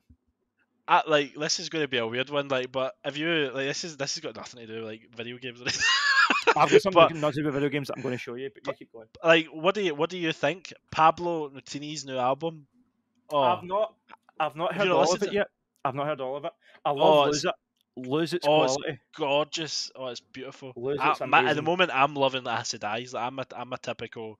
Like, I've not heard it yet, but I heard it's good. Should I listen to that song? I heard it's beautiful. I like Paolo, but I'm not the biggest Paolo fan, so that's why. That's why I've not listened to it. I like this first album. I didn't like Sunny Side Up, and I like Summer Caustic Love. So I'm sort of touch and go with Paolo. But I was when I heard he was doing new music, I was excited just to have him back because I like the guy, and it's a shame that he kind of let the drugs and the booze get the better of him for a while. I'm glad that he's doing better mentally, and I'm like, do you know what? I hope this is good, mate. I hope you're doing well. No, you can kind of hear that. It's even from like the title, fucking Acid Eyes. He's talking about relationships and stuff, but maybe not even. I think he might be talking about something else, not like an actual. It might be talking a relationship with alcohol or something like that.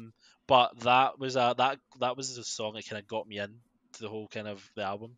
Just kind of a nice wee release, but definitely give it a wee shot. I mean, it's only probably about an hour if you want to listen. I just put it on Spotify and just played it all. It was brilliant. Let's go. Continue with this theme of nothing to do with video games. Do you know what? We're a pop culture podcast. We can talk about what we like. We talk about what we like. So we're the fucking people that done it. Exactly. Who's put I showed you this when I got it. This came out back in April. Oh, Jack White album. Jack White. Oh, do you like Jack White? Love it. I love Jack White. I've not heard that album though, but that looks awesome. His new stuff's quality. So this isn't what I'm going to show you. I got this ages ago. This is what's it called again? It's a nice kind of blue vinyl. Oh, it's his blues hair. It's it's not got the name. Fear of the Dawn. What's this called? What is this I'm holding in my hand? This is Fear of the Dawn, right, which came out in March. And Jack White, being the weird enigma that he is, he's not done any music in like 5 years, or a wee while anyway. And then this year he was like, I'm doing 2 albums. And I was like, what? What? And the first time you're going to hear a new song is in a Call of Duty game. Like, see the first single for this, that taking me back. First time I heard it was in a trailer for COD. I was like, what? That's so Jack White. But anyway, part 2 has been released. The second album has been released. This is called Entering Heaven Alive. And whereas Fear of the Dawn is more of an electric kind of riff-driven album, this is more like acoustic and kind of stripped back stuff. He's gotten married this year as well, so this is more mellow in that sense, where it's like more about love and settling down and not being a buzz-out rock star. But again, just a cool blue vinyl. It's a lot lighter than the other one. It's almost like see-through, but it's got like the kind of cool dyed bits in it. I love both of them. They haven't been received the best across the critically or just okay. Well, the big critic they know is Anthony Fantano on YouTube. Who I like Fantano. I don't really. My tastes don't always line up with his, but I like him as a critic, and I think he's funny. He loved Fear of the Dawn. He did not love Entering Heaven Alive.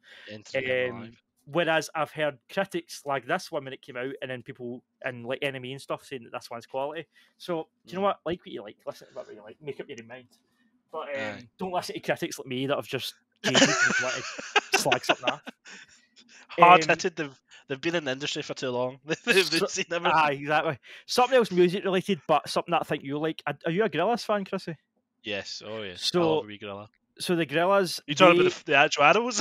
no, the band. They have a new art book out this year that I was going to get because I love the Gorillaz artwork, but it's like 60-70 quid for the art book, and I'm like, nah, I'm going to wait until it comes down. But they released one in 2020 when they brought out, because they're bringing out a new album this year, which is why this art book's coming out. They released an art book with their last album, which I didn't get at the time. I just got the album. I've got that vinyl somewhere. Brilliant records. But I didn't get the art book. But because this new one got announced, I was like, well, I'm going to go back and buy the old one. So this isn't the new one. This is the one for 2020. But some of the art and it's just dynamite. That Jamie Hewlett or whatever it's called, like Peter's so dynamic. That was 2D playing the piano in his pants with a makeshift cape tied around his neck, and Murdoch's lying inside the piano. And I love the way he blends like real images with like 3D stuff and then like 2D drawings and. It's like a complete mix like something for an anime. Like I love his art's insane. It's so like dynamic, and anyway, he just uses like contrasting colors, like sometimes for more minimalist pieces like that. It's just a. Is that artwork that they've created for the album, or is that just artwork for the Gorillaz that these? I think this was all promotional stuff for Song Machine, which was the last album that they've just all put in a book. But just nice art. Just it's a cool book. Especially if you're a Gorillaz fan, that helps. And what I like is they do interviews with the guest stars on the album. So like Lil Sims is on it, and Elton John and stuff. They do like yeah.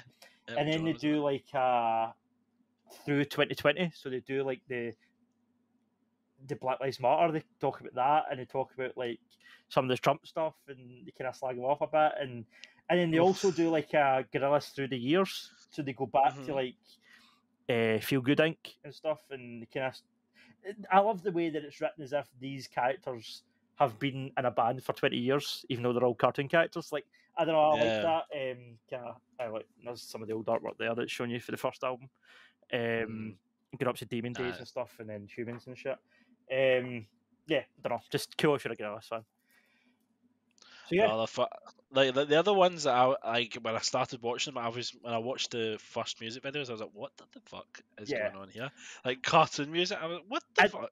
The other thing about it, I like Blur, right? But Blur are really just like a Britpop kind of rock band, whereas Damon Albarn is a genius and you really realise that when you listen to Gorillaz, because when you listen to Blur, it's just like woohoo, all these songs, and you're like, they're good, but with the Gorillaz, he does rap, he does spoken word, he does like he blends genres, he does electronic music, he does like acoustic stuff, he does like it's not just limited to be like, oh, we're like an Oasis, like kind of one note band. It's like, no, we're a cartoon band, so we can do anything and we can get anyone on the songs. Like we can put that song with Elton John. I'm pretty sure there's is it Tyler the Creator? There's like a famous rapper on the. What's this song called? It's the Pink Unicorn, I think. Pink and it's like, no, I'm pretty sure it's Pink Unicorn. And it's like you've got Elton John and you've got like a rapper and you've got Damon Albarn's voice all together, and it works. And you're like, how does this work? Six Lack was apparently the rapper's name. Sorry, I could never have told you that. But so you've got this guy Six Lack that's a rapper. You've got Elton John who's like a classic kind of rock star pianist, and you've got Damon Albarn, and it sounds great. And you're like, that shouldn't work, but it's amazing.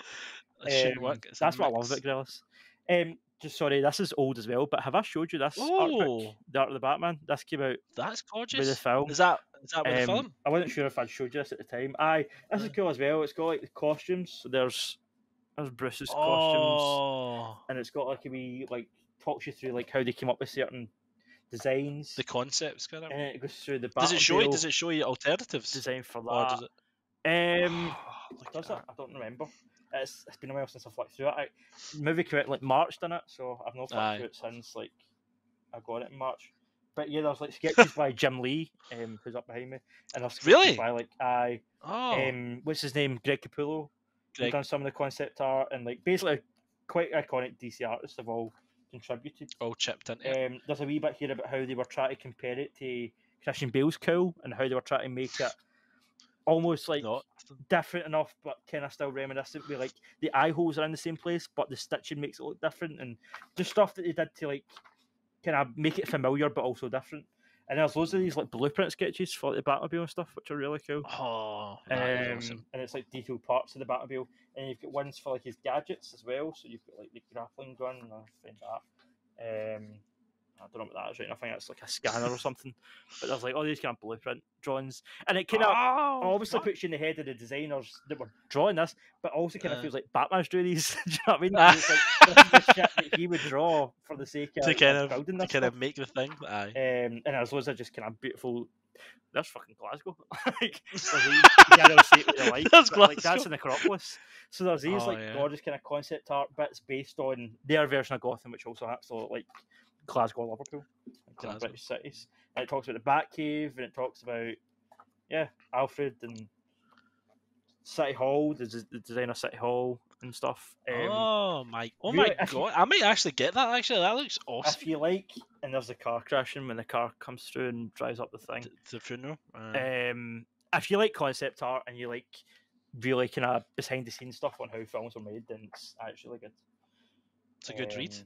Yeah. Well, you've not opened it since March. What's cool here? It goes into like Selena's costume, right? Like the Catwoman costume. Yeah. And then it brings up the Long Halloween, and they actually do like side by sides of to the comic book strips. So there's a Long Halloween, and then there's a scene in the film that they recreated, and if you're a Batman geek, this is good shit. That actually shows that Matt Reeves, obviously he. I was going to say if they could do that in retrospect to say, "Oh, we were doing this," but I believe they were definitely taking excerpts from the comic. That silhouette shot of them kissing is based on that silhouette shot of her jumping off till he's up there. So just nice to see kind of parallels and how they were also inspired by stuff from the comic. Yeah, it's pretty cool. So yeah, let's go back to kind of more geeky stuff because I feel we've talked about music. And Batman's kind of geeky. But Batman, come on, like, fucking hell. But one thing I would say when we were talking about that, I've been playing this recently. It was about a Star Wars game, right? I don't know if you might have got. It's on Steam for like £8. Right. Star Wars Jedi Knight. Have you ever played that? Jedi Knight. I think I have. It was Jedi Knight 2. It was Outcast. It was when I was playing. Right. And I was kind of getting frustrated because it's only first person, and then I figured out if you press a certain key, you get third person, and I was loving it. I've not played this, but I've seen bits on YouTube about it. Is it good? I would recommend it. It's quite difficult, and it's 2002. Wow. It's back when the games don't give you any hints on what to do. Right. So you just go around clicking stuff.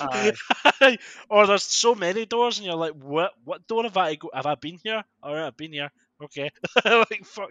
I was actually getting my notebook out and like, right, I'm not going in that door. Is this? Am I right in saying this is one where you play as a character that he's a Jedi, but he uses Force lightning, and he like? No, I know that's what he did in Force Awakens, but I think that was just not the same. I believe this one he's a Jedi, or he was brought up in the kind of ways of the Jedi, and he's like just ignored it. Like he's saying, right, I'm not a Jedi anymore. Right. And he kind of tries. He did an Obi-Wan Kenobi. You know, he's stopped practicing and just became a guy with a blaster. I've always thought that would be an interesting character in Star Wars, and I wonder if this is maybe what Taika might do. Although Taika will be like a comedy because it's Taika. But what I think they should do in Star Wars, if you're going to do like something that's not set within like the Skywalker timeline or anything, have a character that is.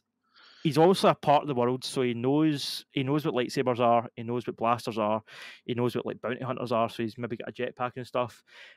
But he's not on anyone's side. Like he's just like a mercenary. So he'll help the Sith, he'll help the Jedi, he'll help the kind of people at Tatooine, he'll help. That would be really interesting. He'll help the politicians like at Coruscant and stuff. Like he would just work for anyone just for the sake of money.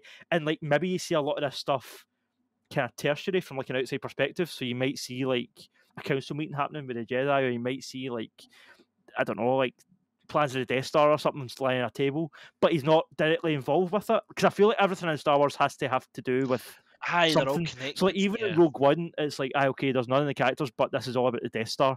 Or like even the ones that aren't connected, they are connected in some way. Whereas if you had like a character just moving in and out and just not really taking sides, you can maybe even have a scene of like a Jedi or a Sith or someone like that talk to him and being like, you're really powerful, you should come and help us. And he's like, mate, I don't want to help you, so I'm just here for the money. Like, and he could just a character just doesn't give a shit, and he just kind of floats through the Star Wars world. Because I've always said the best thing about the Star Wars world isn't actually the movies, like the stories. For me, it's the the world. Like, see the Death Star as like a concept, the lightsaber as a concept, the Force as a concept. All of that is far more entertaining than what they do with it in the movies, in my opinion.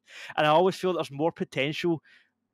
Just maybe, I don't know, Jedi, Star Wars in general is all about like legacy and telling stories for like a generation. Like, it's all about like Luke being the first generation, and then like Anakin and whatever. Now it's like Rey and stuff.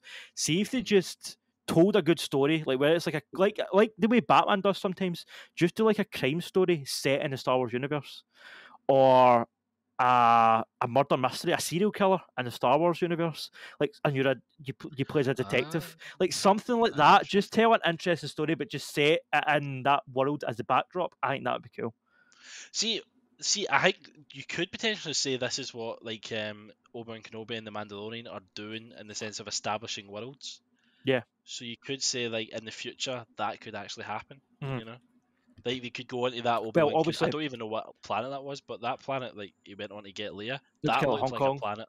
Yeah, aye, that looked like a planet like the shit went down. Yeah, totally. You know, so it's what dirty alleys and stuff. Where could you explore? My favourite part. That's actually why I'm looking. Maybe that's what thing it will be. What's it called? The one with Diego Luna, him that died in Rogue One. What's his name? Andor, Cassian Andor. Maybe that's what that'll be, because see, my favourite part of Rogue One, see when you first meet Andor, he's in a back alley killing someone for information. Like, he gets information and he shoots him anyway. Yes. And you're like, oh, that character's kind of dark. And then you never see that again. Then he just becomes like Han Solo to that point on, and it's like, oh, what happened to the kind of dodgy, like, morally grey character that we had? So I hope maybe that's what that show will be. I think that'd be an interesting character. Somebody that's just got no real stakes in what's going on, but there's all this grand stuff going on that's just kind of in the background. Do you know what I mean? Like, yeah, I think that's a good wee shot, because also that's one show that's kind of creeped up on me. Like, I've not really paid much attention to it. Like, I've watched one trailer or something, and I was like, all right, I'll see what happens. I think some of Andor was filmed in Scotland, because I know that some of Obi-Wan was filmed in Scotland, and I think they also filmed some of Andor here as well. Like up in the Highlands, up in Oban and stuff. Yeah, what you were saying there about Mandalorian and stuff, yeah, I agree. That is kind of like, Mandalorian is probably the closest we've had, but the fact that Luke Skywalker is in the Mandalorian kind of I want to dive deeper. I want to, and then the fact that obviously Obi-Wan is based on Obi-Wan Kenobi, who's like a huge kind of key part of the whole thing. I'd see what you're saying though. Like, they're introducing elements in those shows like that city and Obi-Wan, or like Mandalorian up until Luke came into it was kind of independent. I mean, still Tatooine and stuff, but you know what I mean. It was kind of quite independent. There's always Tatooine. I know. You can't get it. That's the other thing as well. If someone had total creative control, I've put you on a different rant. No, but I was just going to say, like, what you're saying about the new Obi-Wan show and that new planet they had, that was probably one of the most interesting parts of that show. Interesting parts. Yeah. Make up new planets. Like, we've seen Hoth, we've seen Tatooine, we've seen all these planets. What's it called? Endor. We've seen all these planets a million times. Give us something brand new, fresh. Give us something.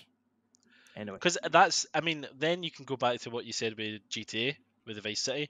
You can go and visit these as retros, but actually, let's invent new fucking planets. Oh, somebody mentioned Hoth and like kind of just a talk around a table. Yeah. Interesting. Or I don't want to go there. they could be, since it's Disney, they could be, what do you call it, like reactionary to the real world. They could go to Hoth and the ice caps could be melting, or they could go to Endor and some big corporations cutting down all the trees. Like, they could make it like. They've got an Elon Musk. He's going to fire into Mars or something. Aye. Like, that's an idea for a Star Wars movie.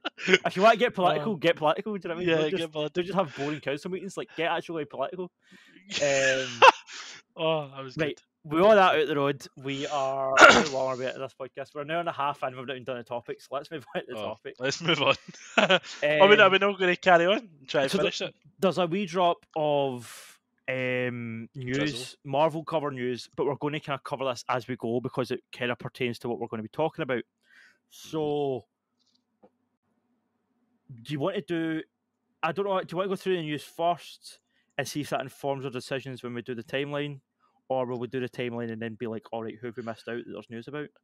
Should we do the timeline first, and then we can say like, here's the 6 points. So that we can change it as we go. Like, see if we change our mind. So there's, as of just now, there's 8 confirmed slots that Disney have like trademarked for projects. So it's not been said for sure, and also this could change. They could add to this. These movies could get delayed. Movies could swap places with other movies. Like, you know what they're like. There's also even rumours that Phase 5, even though they've announced the whole thing, there might still be some Disney Plus shows that they might announce for Phase 5 while the phase starts. Do you know what I mean? So, like, stuff that's not been announced yet, but they might just turn around and say, here, we're doing a Groot series, or we're doing a, something. Well, they're doing a Groot series, but you know what I mean? Something separate. So from Phase 6 so far, so we've got our Phase 5 timeline, which is like what they announced last week. See, but all the Phase 5 timelines are all new shows. Do you know what I mean? They're not sequels to anything or new movies. Well, so, Ant-Man's the first Phase 5 movie, and that's a sequel. Oh, that's a sequel. Yeah, that's a sequel. But like Doctor Strange isn't there? So no. Are they doing like Phase 6? He's on this list. So I'll go through the projects that are ripe for an adaptation. Either there's been a rumor that they're happening, or sequels that we know that are happening. So, and then we'll place them on the list. So the first one's Shang-Chi 2. Shang-Chi has been confirmed to be getting a sequel. We know that's coming. I think it's going to be the same director, Daniel Destin Creighton. He is also confirmed to be directing the Kang Dynasty, which is the first Avengers movie of Phase 6. He's also directing that. So, so Shang-Chi 2, Armor Wars, which is the Don Cheadle show, which did not get mentioned at Comic-Con there, even though it's been announced. They announced that like 2 Comic-Cons ago, and then not said anything. So people want to know what's happening with Armor Wars. You were going to say something? I was going to say, well, I was going to leave it till this, but I was, is this an element of, could Tony come back at that point? Is that enough time to feel like it's justified, or do you think that would be a waste? So. I think they're Disney and they don't have any patience. I think they should wait. I agree with you. I think they should wait, but I don't think they will. I think Ironheart, which has been announced for Phase 5, I think in Ironheart he'll be in it as a voice. I don't think he'll be in it, but I think when she puts the Riri Williams as like the new Iron person in Marvel, when she takes over and puts on the suit, he's going to be the voice in the suit. The way that like Paul Bettany Jarvis was in his suit, Downey Jr. is going to be the voice in the suit. I reckon that's how he's coming back. I don't think he'll be in it. He'll never come back. No. I think he's got to the point now. Like he looks great for his age, but he's getting on a bit. He's in his 50s. I think he's going to start doing more kind of low-key films, and then see if he just signs up to be a voice, he can date for his studio in his house. He doesn't even need to come into like LA or anything. Do you know what I mean? He can just date for whatever. Because that's what Paul Bettany used to do. Paul Bettany was, even though Vision kind of like, even though Vision kind of like blew him up and made him more famous because his face was in it, he was kind of dreading it because he was like, mate, I went from recording this shit in my boxers to having to come in and sit in a makeup chair for 6 years. He's like, I miss the good old days. I've heard him say shit like that. So Downey Jr.'s probably think the same. He's like, why would I go in and put on all the... I know that most of the suits CGI now, but still you need to put on the ping pong poles out, and then you might need to put on like an Iron Man glove or a helmet for one scene, and then you need to like be on the screen and do all your expressions and stuff. Whereas if you can just sit in the house with a mic like this and just... Do you know what I mean? Like, and get paid millions, 100%. Yeah. I think he'll just be a voice in the suit. That's my guess. I was really hoping to see a physical. I mean, I don't know how, but I mean, he could be in the alternative universe. But so Guardians 3 is confirmed for Phase 5. But Adam Warlock, who's been played by the wee kid that's the you guys are getting paid. What's his name? Will Poulter. He is playing Adam Warlock. Adam Warlock was kind of confirmed at the end of Guardians 2. He will be in Guardians 3, but I also think he's going to be getting his own solo movie. I think, so there's another character for the comics that's a kind of cosmic character called Nova, and a lot of people think that Nova will be getting their own film. However, I reckon it'll be the same movie. I think they'll do a movie, I don't know what they'll call it, but I think there'll be a movie that's just based around Nova and Adam Warlock. I think they'll put them both in the same film. That's my kind of prediction. So I'm counting that as one movie. So I've written it down as just Nova/Warlock, but also there'll be a better name than that. Now, they seem to be setting up the Midnight Suns, which, if you aren't aware about the Midnight Suns, there's a Marvel Midnight Suns game coming out, but that's separate. That's totally different for this.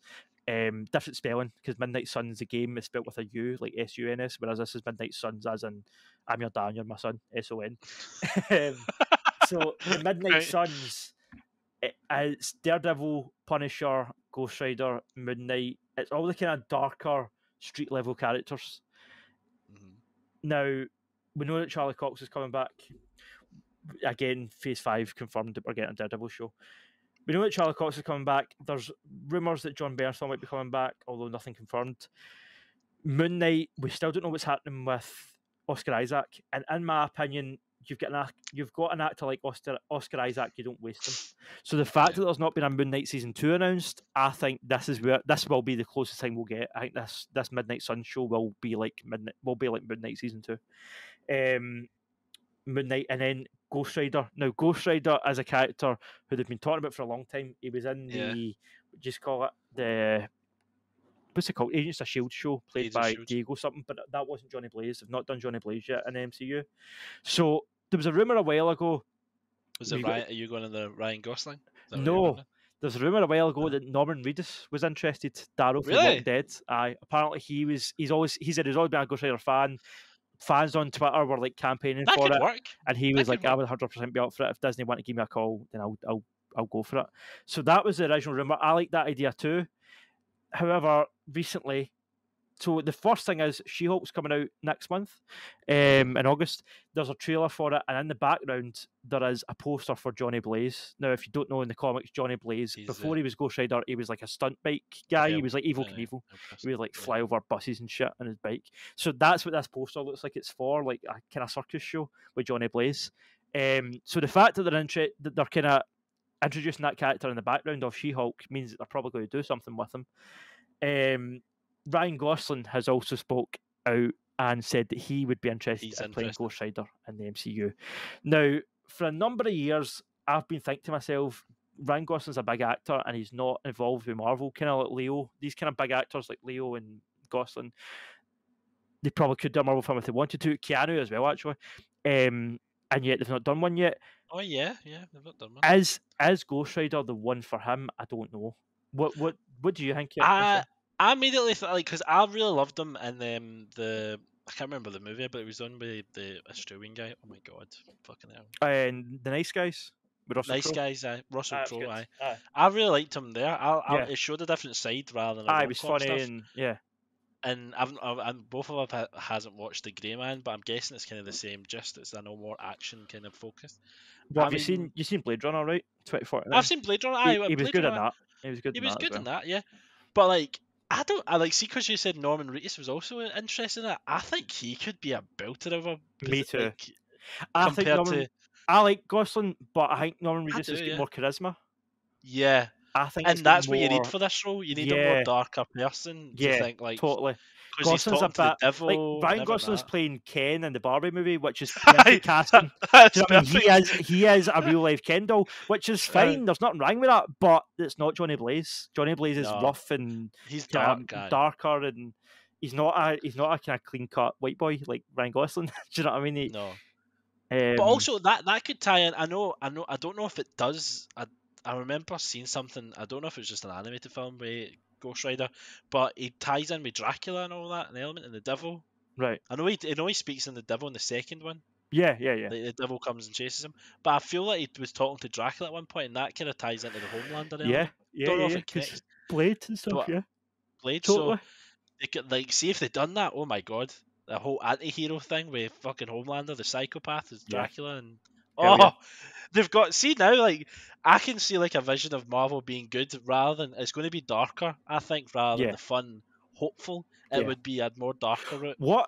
Here's what I would do, right? Don't get me wrong, shows like She-Hulk and Miss Marvel, people like them, and I don't hate them.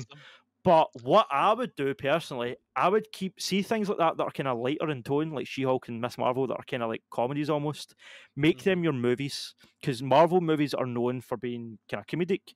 So have them as your films, and then see with your TV stuff, go dark.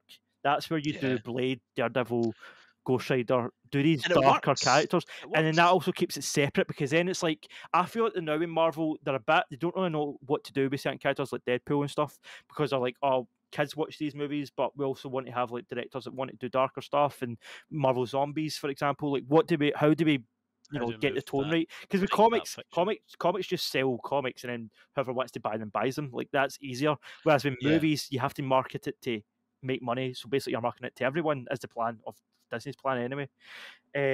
Whereas if you can definitively say, right, parents, you can bring your kids to all the movies. Don't let them see the Disney Plus shows because they're more adult. I think that would be a definitive way to split it.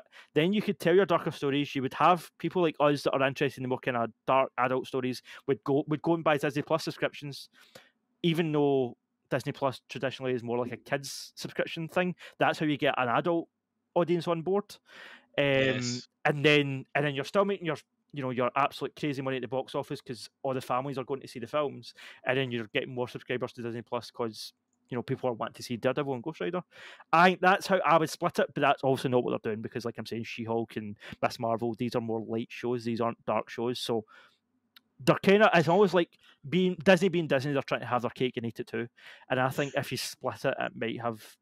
Do you think this kind of, I don't know if you want to talk on this a wee bit deep, this element of the news a bit deeper, but it kind of, I just was slipping through there, it kind of made what we're touching on here, Kevin Feige wants to elevate Deadpool to the levels of Civil War or Infinity War. Yeah. Could that be the intro to a more darker thing? Could Deadpool be the entry to say, here's what we're going there, but he's touching on Ghost Rider? I don't He hate could that. be the gateway? I don't you don't hate that? Did you have your own vision? No, I'm just going to say we'll get to Deadpool is on this list, although he's not. I don't think I've got him in a slot yet for sure. So I did want to talk about that, but the fact that Kevin Feige came out and said that means that they're obviously thinking about it. So I might be wrong. He's interested at least. Maybe one of his slots. He obviously is actively thinking about Deadpool, which is good because I want to see another Deadpool movie. And we also know quite a lot about it in terms of like who's making it, because the guy that just made the Adam Project with Ryan Reynolds, and he did Stranger Things, Sean Levy, he's doing Deadpool 3 along with Ryan Reynolds. So we know who's making it. We know the kind of tone it's going to have, and it sounds like it's going to be coming sooner rather than later. But it just seems strange to be talking about Deadpool before you've even spoken about the X-Men. Like, nobody's officially said anything about the X-Men yet. And it's think that's the way through though? Because they done oh my god, I'm losing all my characters here. But they done the big guy, the Juggernaut, that guy. They done him in the thing, so they have introduced sort of things. So it's a weird segue to actually, as you say, to introduce the X-Men through random characters. And Miss Marvel, because she's a mutant. Apparently. It's so weird. Because X-Men is such a massive fucking IP. So X-Men's on this list as well, and I do have a place where I think that's coming out. So we'll keep going through them. On you go. So Midnight Suns, right? The TV show. I think they're going to do like something Moon Knight, and I think they're going to bring back John Bernthal in some way, even though there's not a Punisher show announced. So I think that's where that's going to happen. Namor, who has been introduced in Black Panther 2 as a huge character in Marvel.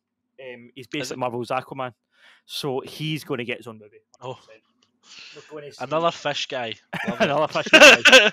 We're going to see Atlantis, and we're going to see all that shit. So brilliant. I think a Namor movie is coming. X-Men, or it might be called The Mutants, apparently. Like, rather than be calling it X-Men, it might just be called The Mutants. But some sort of X-Men film, again, is on the list. Wait, hold on. Do you think it's not an X-Men film? They'll be doing the same thing what they done with Iron Man in 2008. They'll do a Wolverine movie, a Cyclops movie, a Jean movie, and then they'll do like an Avenger type X-Men movie. Possibly, and I would be absolutely fine with that. But I wonder if it might be the other way around. I think they might do an X-Men movie, and then they'll do Disney Plus shows for Wolverine, Cyclops, Jean Grey. Deeper dives. I think that's the way they'll tackle it, but I might be wrong. It might be the other way around. But I can see them doing the movie first, and then giving them all Disney Plus series. But I don't know. We'll see.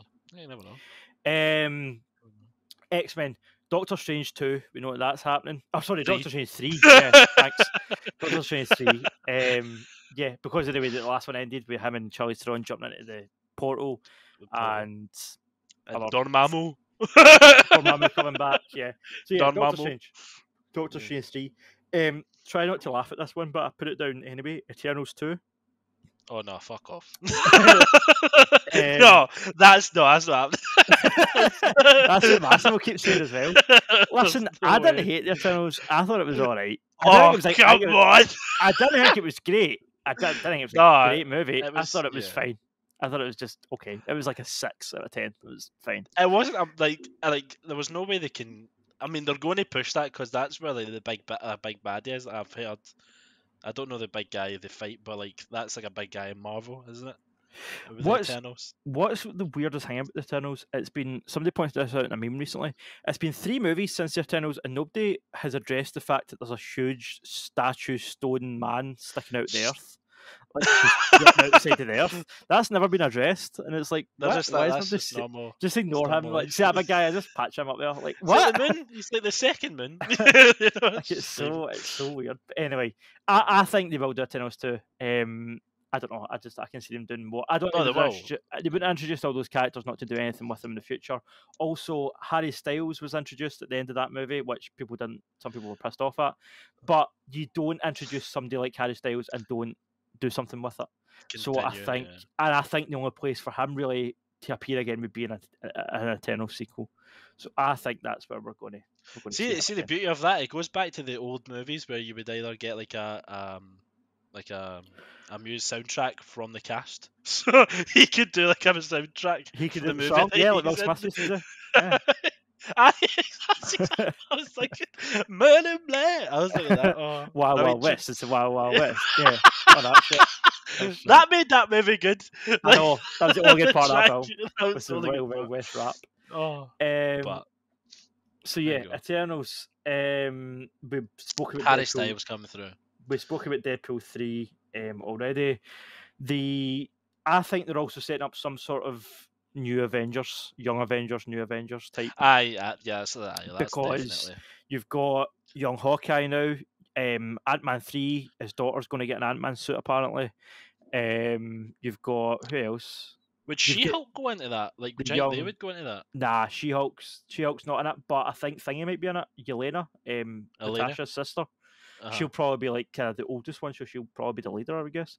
And then you've got in Captain America and the Winter Soldier. There was the young black boy that was the son of the other older guy that had the serum.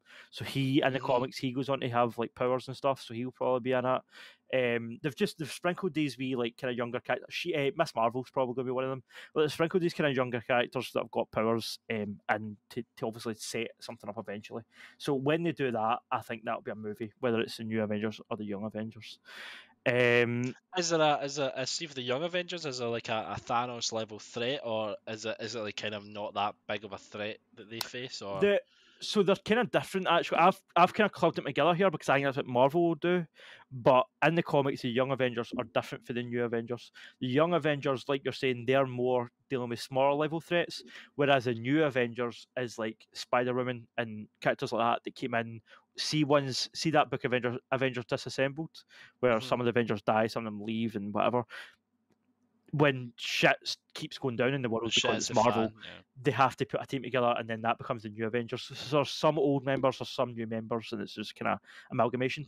I don't think they'll do that in the movie because the Avengers lineup has already changed. Like the next Avengers movie that we're doing, this Kang Dynasty, that's not going to have Iron Man and Captain America and Black Widow. No. So there's already characters that aren't going to be in it. Or Captain America. Oh yeah, Captain America will be in it. Yeah, he will be in it. So I don't see them doing. I think that the next Avengers movie will just be the new Avengers because I don't think they'll call it that, but I think that's just what it'll be. And then I think they'll separately do like a kind of young Avengers movie. So I think they'll just kind of blend the two. I think they'll keep them sort of separate. And then the next one is a bit of a wild card, which is Spider-Man because of the whole Sony thing. The only thing that's been said about Spider-Man so far is that Kevin Feige has said Spider-Man and Daredevil will lead Marvel's street-level heroes. So while you've got all the cosmic stuff going on, they will be the guys on the ground in New York. I mean, you can't really call Spider-Man a neighborhood hero anymore after what he's been through. I know. You know? But because they've actually done quite a good job though of resetting it and still keeping it consistent, because obviously no one knows who Peter Parker is now. Yeah, through the thing. Yeah. He can restart, and even though he knows he's been to space, no one else does. Do you know what I mean? So you can kind of restart without. They could say being going to the college days and stuff, and nobody knows who he is. Yeah, I can see that. So how the other characters I've got tonight I've already mentioned: Ghost Rider, Wolverine, Moon Knight, Punisher. Again, I think they're all going to be like the Midnight Sun show. Wanda, we don't know where we're going to see Wanda again, because although she died in Multiverse of Madness, Elizabeth Olsen has signed on for another 8 years or another 4 years of Marvel movies. So she's definitely coming back in something. We've also not seen Vision since White Vision flew away in WandaVision. Vision at all. So there's got to be some connection. We need to see WandaVision again at some point. Thor, as much as I didn't like that last Thor movie, I don't think Hemsworth's done, so we'll see him again at some point. Probably in the Avengers movie, I would guess, is the next time we'll see him. He's done in the sense of he's not going to do. He wouldn't sign on for another full rack of movies, like a rack of Thor movies. He's more just going to be what you said. What I would do if I was Hemsworth, see how like what I was talking about earlier with Henry Cavill, where he just comes in and out of like other people's movies, and then he turns up in an Avengers movie. That's what I would do if I was Hemsworth, because that way you're still keep your foot in the door, you're still getting your Marvel money, but you don't need to commit. You can still do other projects. That's probably what I would do if I was an actor. But hey, he's an Australian millionaire. Who knows how they think? So. Thor, Silver Surfer is another big element. We know we're getting Fantastic Four, but we'll get into that. Probably maybe Silver Surfer will be further down the line. We've also been confirmed to be getting a Wonder Man show. Wonder Man being Wonder Man, the guy with the big W in his chest and stuff. I know. See, this one I'm not sure about, because we've got the Thunderbolts in Phase 5, which is kind of like the Dark Avengers almost, because you've got like Zemo and you've got whatever.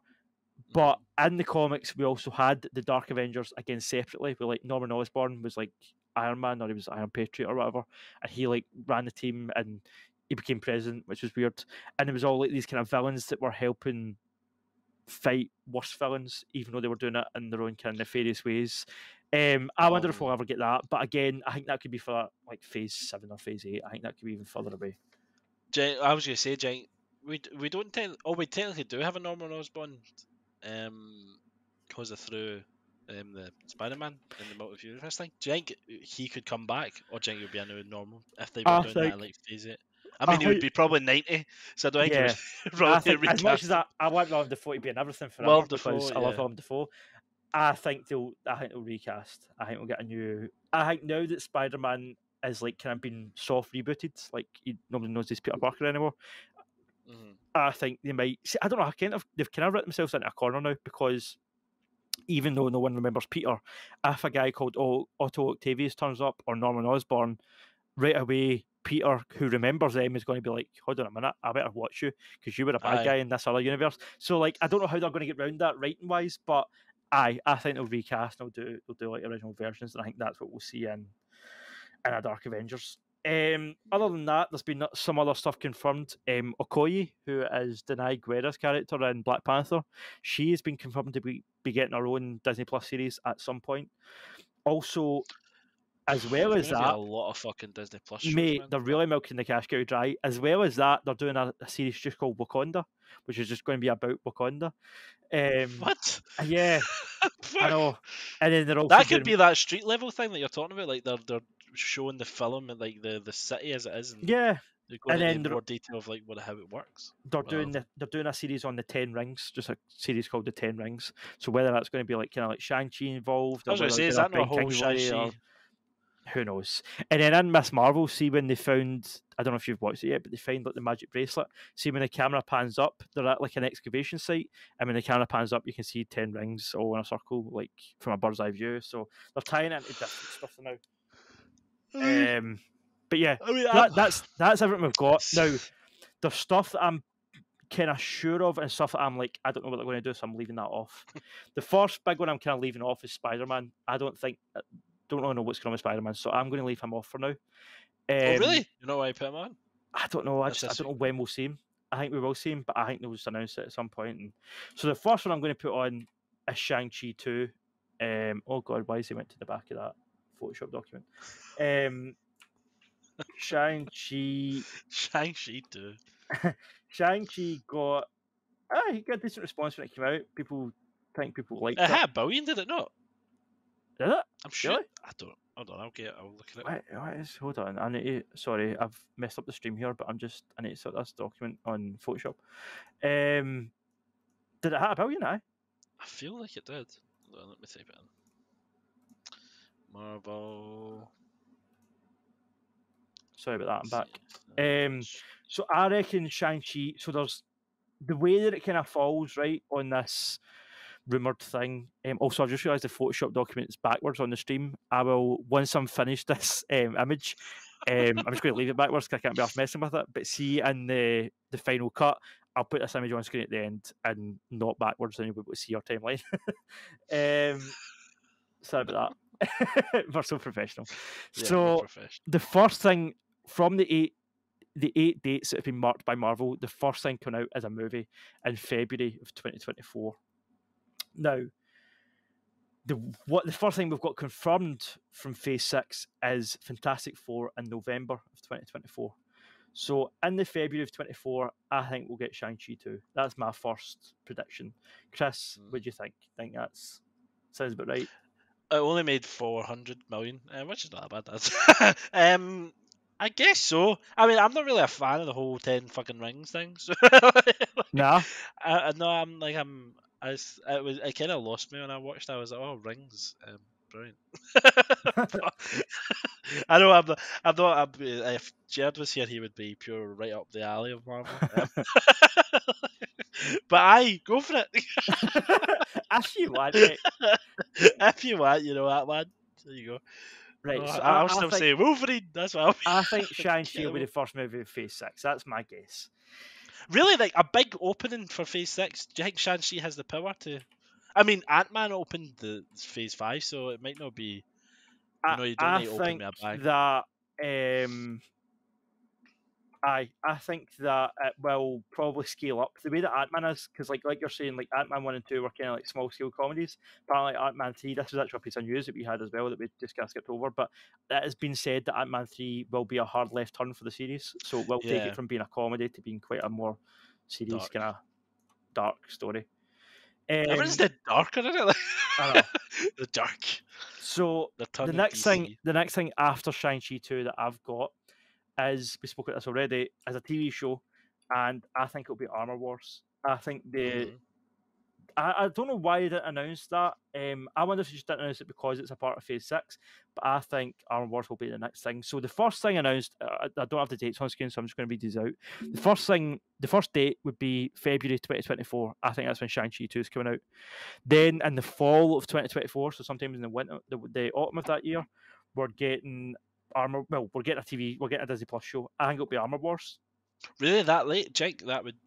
Oh wait, hold on. Do you think? Is he on the Phase 5? Is that a mixture of TV shows and films, or is that just films on Phase 5? No, Phase 5 is a mix. Ironheart's a TV show, and Daredevil's a TV show. So yeah, no, there's both. That's fine. So I think Shang-Chi 2 and then Armor Wars is my next prediction. Now, I kind of mentioned this earlier that these two characters are going to get their joint project, Nova and Adam Warlock. I think this will be a kind of follow on from Guardians, because Guardians has already been said that kind of it will be the end of that saga. Like James Gunn said, James Gunn said it doesn't necessarily mean they're all going to die because it's the end, but it is the end of that kind of trilogy. So I reckon the way that you move forward with that kind of world and that kind of characters which has been established, because even if you end the Guardians as a team, that stuff that James Gunn has kind of built is liked by fans. So I think they'll keep that going through Adam Warlock and Nova.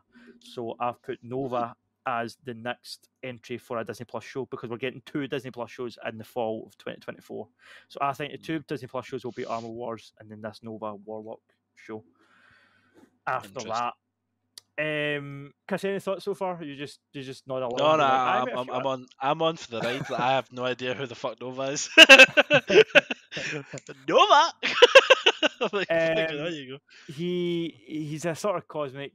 He's kind of like Superman, I guess, in space, but he's kind of more important than that. He's kind of like Adam Warlock, but he works with. So we've had the Nova Corps. The Nova Corps are named after him. The Nova Corps were the group that John C. Reilly worked for. Remember, John C. Reilly was checking them all through the prison, and he was doing all that stuff.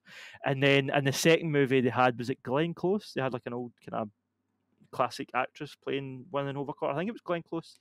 Was it? I think so. I think she get blown up. I think she get killed.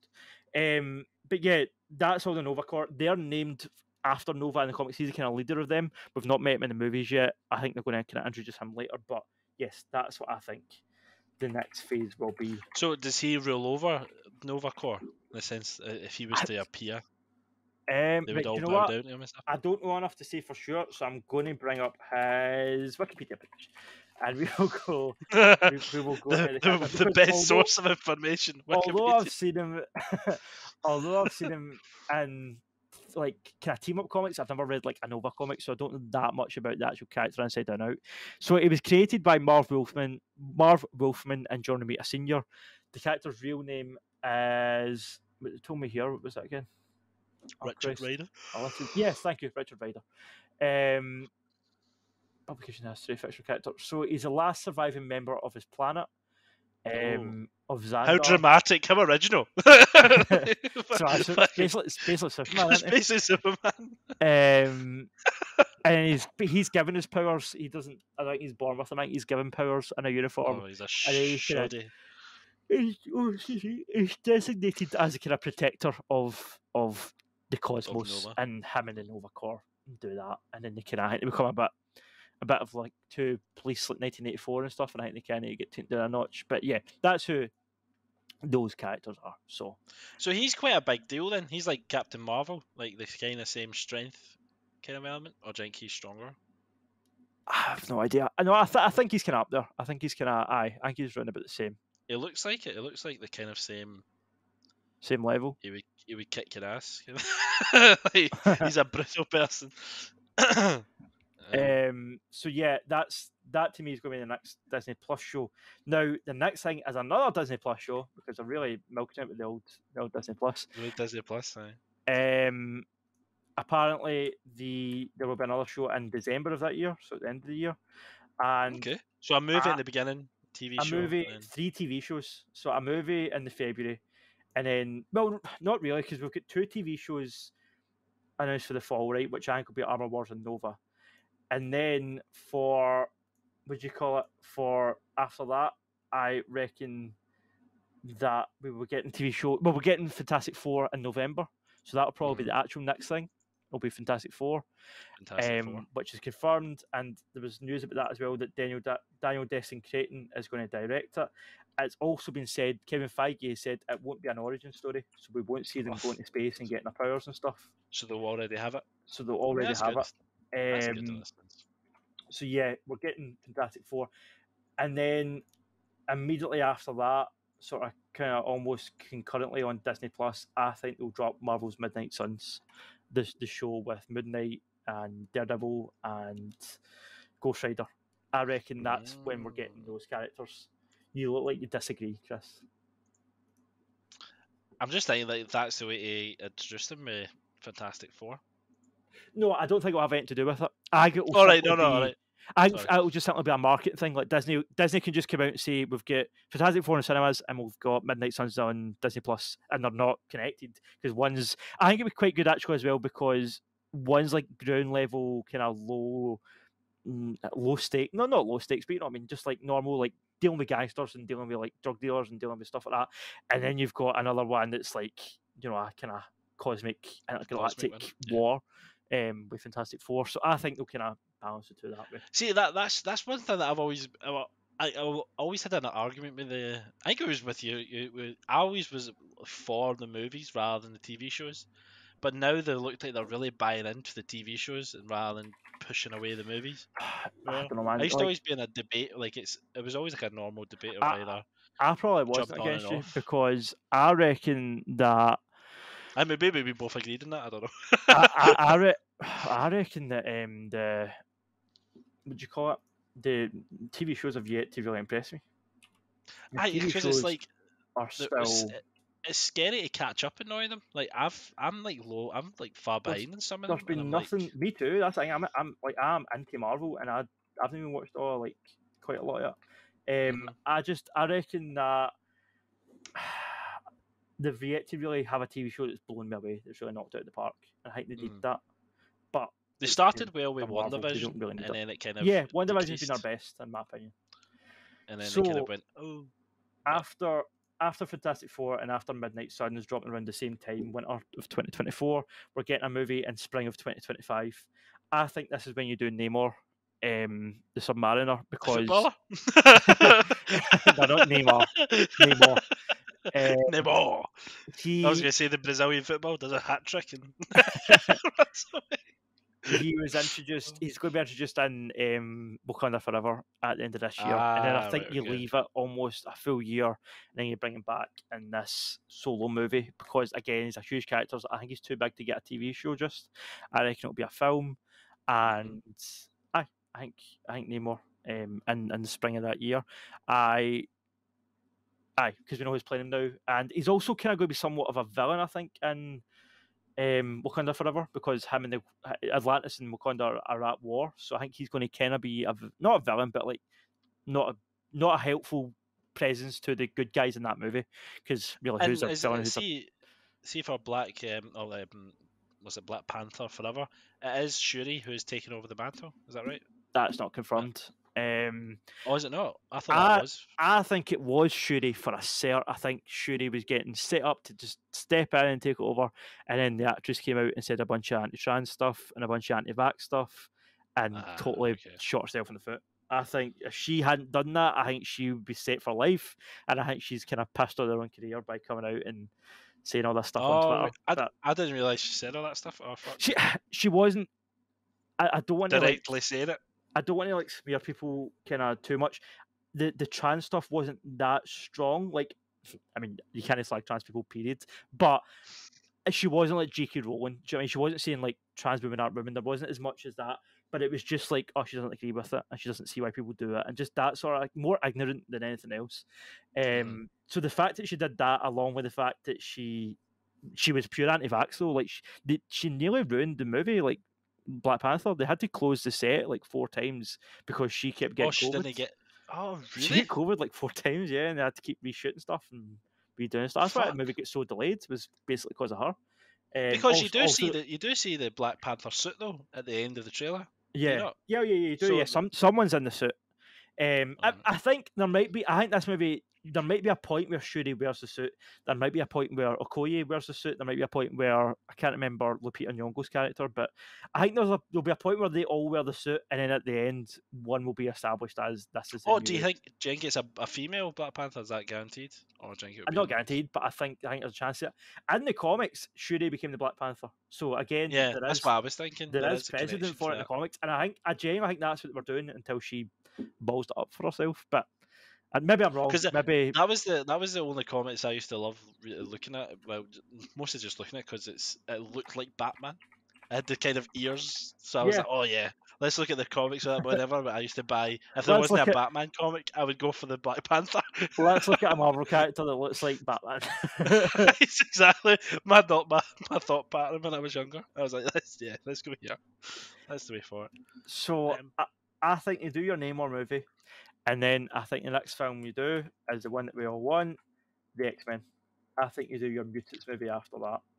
I think there's got to be some build-up, or either they'll do things in between movies that will name drop the X-Men, or name drop some sort of mutants to set up that, They're already doing it. I mean, Miss Marvel, we know that she's a mutant. She's a mutant. So they're already sprinkling it in, and I definitely think in Fantastic Four you might get a mention of Charles Xavier, or you might get a mention in one of the other movies. Do you know what I mean? I agree. I think we will see that at some point. I also think it'd be nice to have these Avengers movies, even though we know that they're coming, they're quite far away. So I think, can you imagine if they drop Fantastic Four in November of 2024, and in 2025 they've got the X-Men in the summer, and then 2 Avengers movies at the end of the year? That'd be insane. In fact, I'm going even harder than that. Because this is, I've not been stating after we passed Fantastic Four. I've not been stating when these movies are coming out. So spring of 2025 is Namor, right? That's the spring movie. And then there's another movie for spring confirmed, which I think will be the X-Men. And then right next to each other. And then in May, I think the next movie, I think it'll be X-Men then Avengers back to back. I don't know. Is that a big Ooh. shout? That's a bit mental. Having two big blockbusters. So like, are they connected in any way? The X-Men, or is it like X-Men does their own story, or does it wave into what happens in the Avengers? Because the mutants fuck up, or Professor X does something, and the new Avengers need to take them down. I mean, we're going into story territory. We don't need to do that. But is it going I to be connected? reckon. Do you think, or no? Like standalone I don't know. ones? I reckon you don't. I reckon you keep it separate and then you introduce them later. But if they introduce them first, I think I'd be okay with that. I'd say it's it's up to them. I mean, it's quite scary because like it's like if you're putting Neymar in the beginning of spring and then the event, is it another movie in the end of it? They've not got So, any of that time to digest to see if it so, actually is so successful. the Avengers movie is out in May, right? Kang Dynasty is out in May. I think so. Like, what did I say? Spring of everything in 2024 is fantastic. 2024, right, for Marvel, for in my opinion, looks like Shang-Chi 2 in February, so the start of the year. Armor Wars and Nova in the fall, and then you've got what's it called, Fantastic Four and Midnight Suns on Disney Plus. So that's your 2024 for Marvel, and then 2025 opens with Namor in like February, and then maybe in like April or something you could have the Mutants, and then in May you've got an Avengers movie. I just think that'd be pure. Like, how many times would people be in the cinema talking about Marvel at that point? It would also be right around just before kind of Comic-Con time, and I don't know. I just think it's right for it. Do you think that's right? Do you disagree? No, I like it. I like it. I just think it's like so many blockbusters. So it's like they've shot themselves in the foot by saying. I mean, the guy did say it, we've no confirmed them, so they could all change. You know, they could say, "Oh fuck, right, okay, Avengers is going through it the next year." You know, it's not going to go. You also need to remember that we don't know what we're talking about. Oh, Like, we don't know what the fuck we're talking about. just Yeah, speculating. I hardly have any knowledge on Marvel. This is just, Like, so, this is I'm just glad to be here. I've got no idea. No. Now, But was there a disturbance between like because Doctor Strange came out this year and Thor came out really relatively close? Was that a bad thing or a good thing? Do you think? And that's why they've said Thor made a shit ton of money. I don't know about did Doctor it? Strange. Did it make as much? I think Doctor Strange passed $1 billion, didn't it? Aye, Doctor Strange did, but did Thor do it? Did that? There was a backlash between Thor because of that, or no? I think Thor's making. I don't know exactly how much, but I read that it done really well. I did read that it did really well financially. 600 million. That's not bad, and it's still gone. So it's just started. Because I was thinking, oh, maybe they're what to learn from the mistakes and kind of say they'll do what to put out two movies too close together. But no, fucking Doctor Strange almost reached $1 billion. Fuck me. So speaking of Doctor Strange, I think you follow up your Avengers movie with Doctor Strange 3. I think we won't have. It's a long time though. Is that not a long time? Do you think? What, between Doctor Strange movies? Would you see the character at all? I totally agree. It is a long time. I also feel like if it wasn't the only way round this, what you can maybe do, because that's how we can swap these. Remember, this isn't concrete. Although I'm making this as we go, we can drag them about. Doctor Strange. we're talking like this is it. You kind of brought up that you think that Shang-Chi isn't a big enough movie to open Phase 6. So what if Doctor Strange was to open Phase 6? Because that might connect to the whole like not Phase 6 is supposed to be the conclusion of the multiverse saga. I believe that's what Kevin Feige said or something like that. So maybe that's what it is. That's the opening, and the end is the Secret Wars. So Shang-Chi could be next. So Shang-Chi could be so let's go with that, right? So the new lineup. Let's go through that again. February of 2024, Doctor Strange 3. We see where Doctor Strange has been through Phase 5, and do you know what? This does make more sense because then that means he can turn up in the Avengers movie. Whereas, because I think the next time we see Doctor Strange will be in the next Doctor Strange movie because of the way Doctor Strange 2 ended. And you cannot have an Avengers movie in between and not have him involved. So, yeah, you're probably right. So, okay, I like that. So, Doctor Strange 3 opens Phase 6 in February 2024. Then Armor Wars and Nova come out in the fall. And then Fantastic Four drops in cinema and Midnight Suns drops on Disney Plus in December. spring of 2025, Namor, and then the Mutants a couple months later. And then Avengers Kang Dynasty, where we see Doctor Strange again, and then maybe Shang-Chi too. Yeah. Yeah, I okay. like that. I like that. Yeah, okay. I'm happy with that. So, you're probably going to totally disagree with my next pick. Is this the last year's? This leading up to the Avengers. This is Eternals too. Oh no! I think it's inevitable that we're getting another Eternals movie. I think they will do something with these characters. I hope it's good, and I reckon that will come out in the summer of 2025. Is my guess. Really? Yeah. That can right. You don't sound like you're on board. No, to be honest, it's because it was going into like kind of a kind of middle of the road. It might be. I guess so, because I'm guessing the Eternals will have to have some sort of input in Kang Destiny. They must do. Or do you disagree? Which mean the Kang Dynasty with who? Sorry? Kang Dynasty, sorry. Is that no when the Eternals are coming 2025? Is that right? Aye, Eternals, and after. So I think we might see the Eternals in the Avengers movie, and then we'll see an Avengers sequel after that. I don't know. Oh right, okay, with you. I'm looking at the timeline as you're doing it, like on Google. Right. So what's in between then? Are you going in between the two, like summer 25? The two movies in between? I'm in summer of 2025 now, so I'm in between the two Avengers movies. Oh right, okay, so you're in between them. I don't know. I reckon. Do you think they'll have connected to the Secret Wars, or do you think they'll be independent movies, or do you think Secret Wars will be just the two movies in between? I think the two Avengers movies will connect the way that Infinity War the two movies. Yeah. I think the movies in between won't, because that's what they did with Infinity War. Okay, it did kind of tie in at the very end of Ant-Man. You had the snap happen, and that was kind of it. And then the other movie was what was the other movie that came out then? Can't remember, but it didn't tie in anyway. I want to say Ant-Man, but I don't think it was. No, that's what I'm saying. Ant-Man was one of them. Ant-Man 2. Oh, that did kind of tie in, but there was another movie that came out as well that I don't think tied in. I can't remember what it was. Marvel, Captain Marvel. Yes, it was.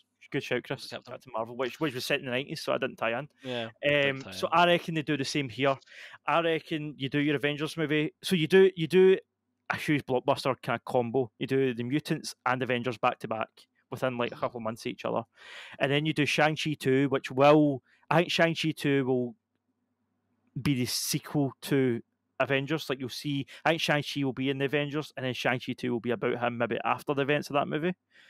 And then I think you do Eternals 2, which again you might see the Eternals in the Kang Dynasty, and then you see them in their own movie, kind of recovering for whatever happened in that movie. Maybe some of them died and some of them whatever. And then I think you do something totally different. I think you do the Young Avengers, because I hear you asking, Chris, how do you top X-Men and Avengers back to back? You do two Avengers movies back to back, kind of. You do a Young Avengers movie, and then you do Avengers Secret Wars. That's my prediction. What? Yeah, that's nonsense. That's too much Avengers. What would you mean? How's it too much Avengers? Oh, I mean, well, so you would have the Avengers, the Kang Destiny in May. Then you would have a Young Avengers in midsummer, and then you have another Avengers in November. Yes. we've got three Avengers movies. Technically, three Avengers movies and a Mutants movie on the same year. I think when you look at it, the way that we've done it, I have kind of skewed it heavy towards the end, because 2024, the only really big thing coming out would be Fantastic Four and Doctor Strange 3, because Nova, Armor Wars, and Midnight Suns, it's kind of like, who cares? And then Namor, it's kind of like, who cares? So the Mutants and then the two Avengers movies is where it's going to matter. But they have already said as well, something to do, another last piece of news, Kevin Feige said that Avengers movies are now what do you call it? Saga cappers. So at the end, every three phases will end with an Avengers movie, basically, and they won't just be like team up movies. Like you're because I get what you're saying. At this point, people cross over in people's movies now all the time. Anyway, like you have characters turning up. Yeah, it's a baseline. You don't need to sort of make that a thing. So Aye, Avengers movies will just be used now to cap off a saga, which this will cap I off think that's smart though, because that's multiverse saga. what it used to do. That's what it used to was. Yeah. Like the Avengers movie was basically either a starting or an ending, you know. And I also So think that you can then move on with characters like Miles Morales and stuff when you introduce all them in Secret Wars, which they definitely will. And they might even do Old Man Logan, which would be cool. Bring Hugh Jackman back. wait a wee minute. What? Oh, of course. Oh, yeah. Oh, Secret Wars was the finished. Oh, fuck, of course. Maybe they'll do a Spider-Man movie in between that where you meet Miles. Is that a thing?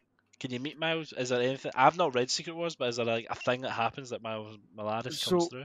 Miles Morales has his own, what do you call it?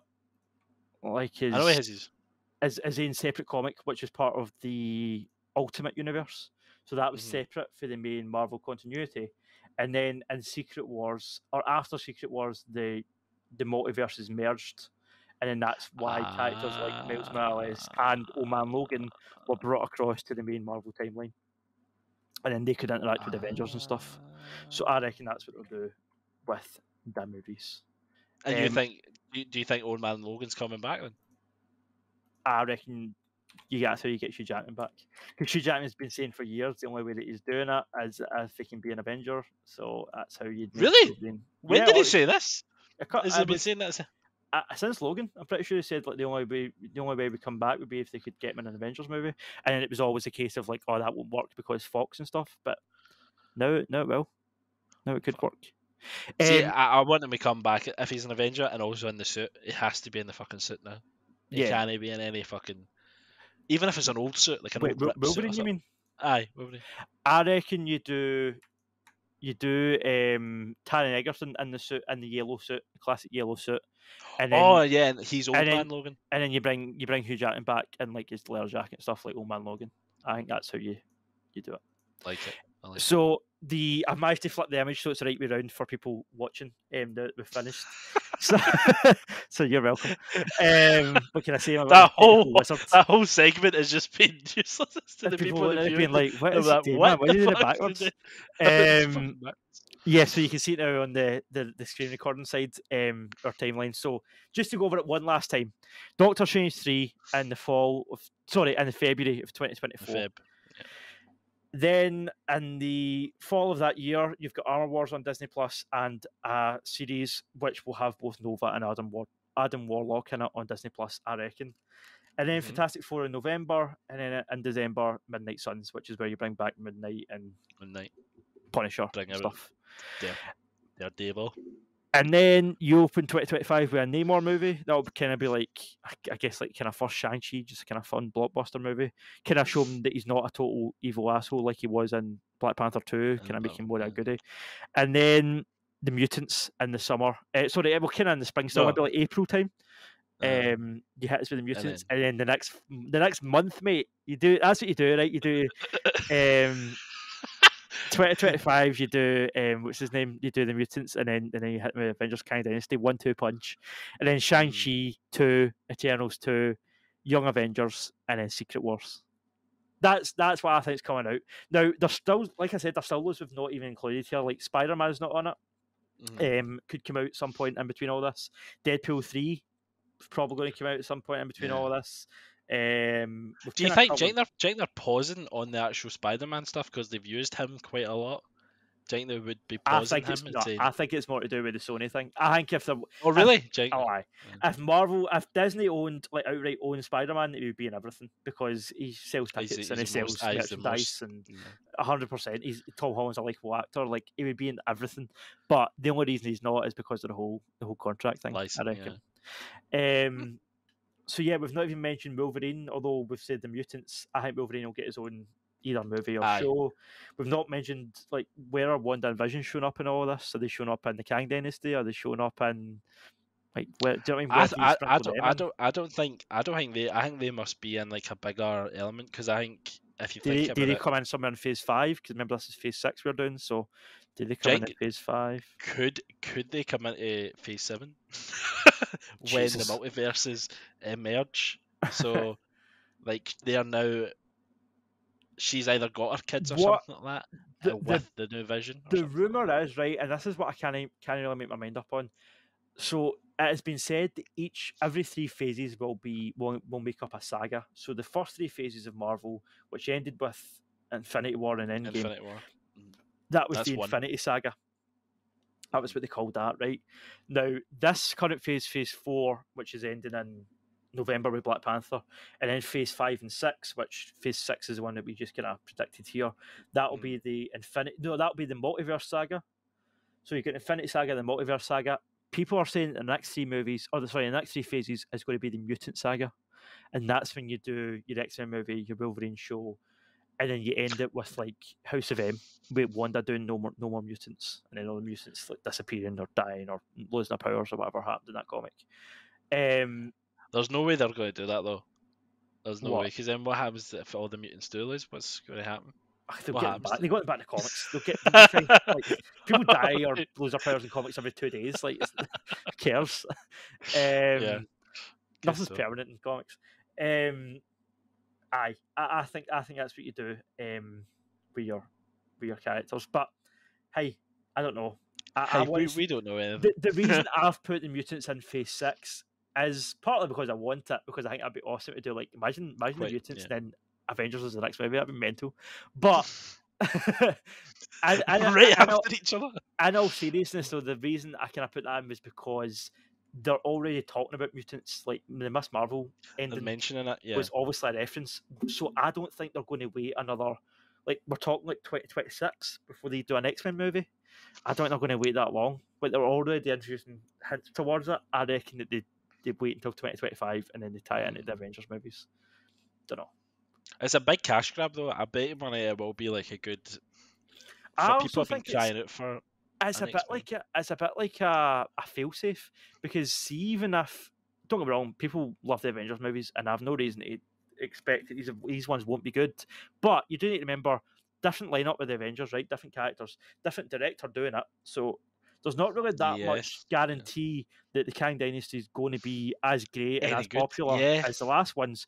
But if you can say, listen, Kang Dynasty wasn't great, but you had the mutants this year, then Disney have kind of got a win-win. They've kind of got a fail-safe. If the mutants is shit, you've got the Avengers. If the Avengers is shit, you've got the mutants. Do you know what I mean? I reckon it can be a wee safety net for them. Don't know. Yeah, I mean that's a nice way of putting it, because it's not just saying the movies are going to be shit. They've got because it's weird having 2 Avengers movies in this. Is 2 Avengers movies in the same year? Really close together to each other. So that's 6 a months weird apart. one in itself. 6 months apart. I it's know. Weird because close, we're so used to having. What's weird about it, right? Infinity War and Endgame tied into each other like that. Like they were, you could watch them back to back and it'd be like one big movie. And yet there was a year between them. So these movies don't necessarily. Well, I guess they will tie in, but we don't know how much. I don't think there would be a tie-in completely. What, Kang and Secret Wars? I think there were 2 separate stories. So why? I don't know if it connects in the comics, but I don't think so. It's why too do them close 6 months apart? It's bizarre, isn't it? It's weird. Yeah. Don't know. Or maybe they are. Maybe they. But I don't think so. I think Kang will be either starting a. We've not even met the guy. Really. Kind of met him in Loki, but not really. Kind of let him in Loki, so we don't really know who he is. So that would be setting up. We're first meeting him properly in Ant-Man 3. Well, apparently he's supposed to be floating about or something. That's what he says, the actor. Right. He said he's floating. What I reckon, I think, so Kang's whole thing is taking over the universe, like being in charge of the universe. The thing that he did with Infinity War and Endgame, Infinity War done something that kind of changed the world forever with the snap. That was like the big thing. And then Endgame was kind of fixing that and reversing that.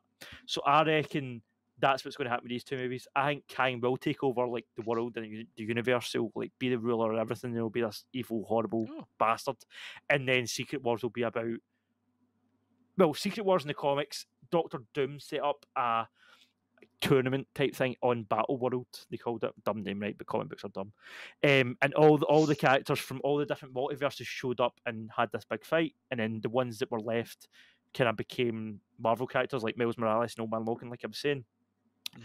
I reckon Kang wins in Kang Dynasty. He takes over the universe, and then Secret Wars, it's like, right, because he's in charge, he's calling all the remaining heroes, all the ones that are still alive, to come and fight in this planet. And then, like with Endgame, Kang has him on the back foot. It looks like Kang's going to win, and then at the last minute, the way that all the portals in Endgame opened and all the characters came back, that happens again. Except you've got Tobey Maguire Spider-Man, you've got Ben Affleck's Daredevil, you've got Old Man Logan, Hugh Jackman, you've got. I think they'll do the same Batfleck. thing. That was a deep. I think they'll do the same thing with the portals, but it'll be like Wesley Snipes' blade.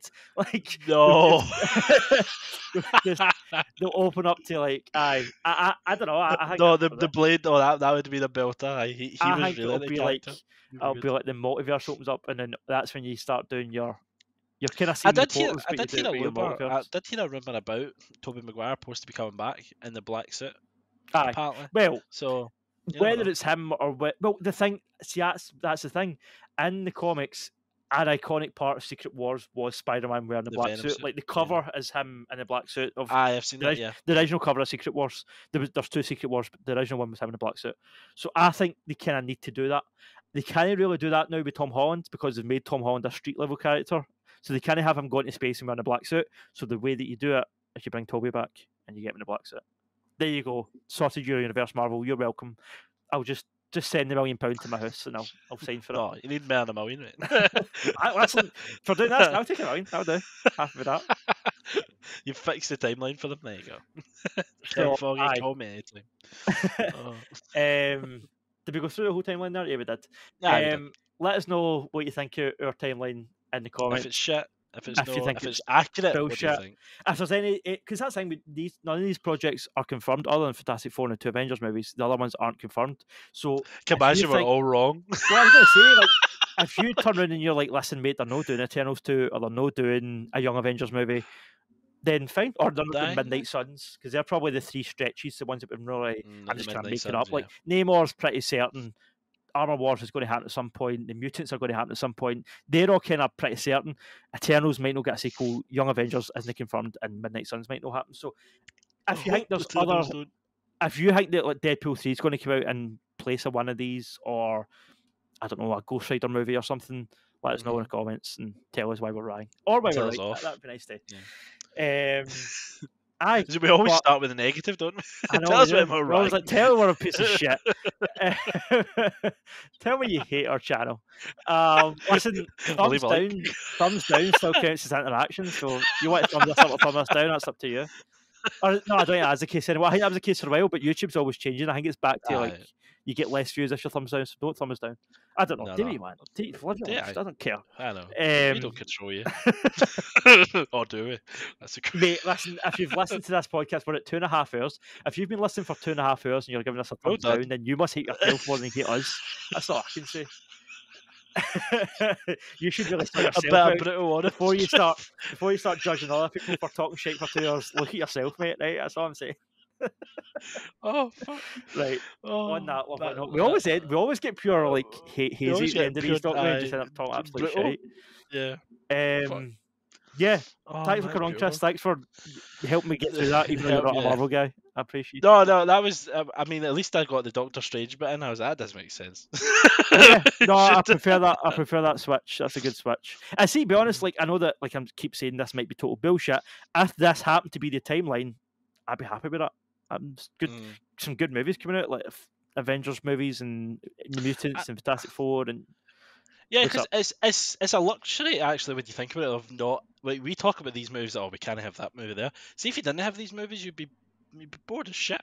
Oh, totally. It's great that this is actually coming out and you get the chance to go. People random. moan about the MCU, especially Phase 4. People have been moaning, but see when you look at the way comic book movies used to be, where it would be like Dolph Lundgren's Punisher and like just absolute shit. We've came a long way, so it could be worse. Yeah, the bar of quality has increased. Some of it is absolutely dog shit, like Eternals. And then I would also argue that, though I kind of spoke about this last week when I was speaking about Thor, the only problem with that is once you set that bar, once you do like Infinity War, you can't really come down in quality. You can't then just have throwaway movies like Thor. You have to keep you have to keep it up. So that's. But hey, listen. You follow my formula below Marvel, and you'll be sound. You'll be all good. You'll be a Better Call Saul. You're the Better Call Saul of Marvel.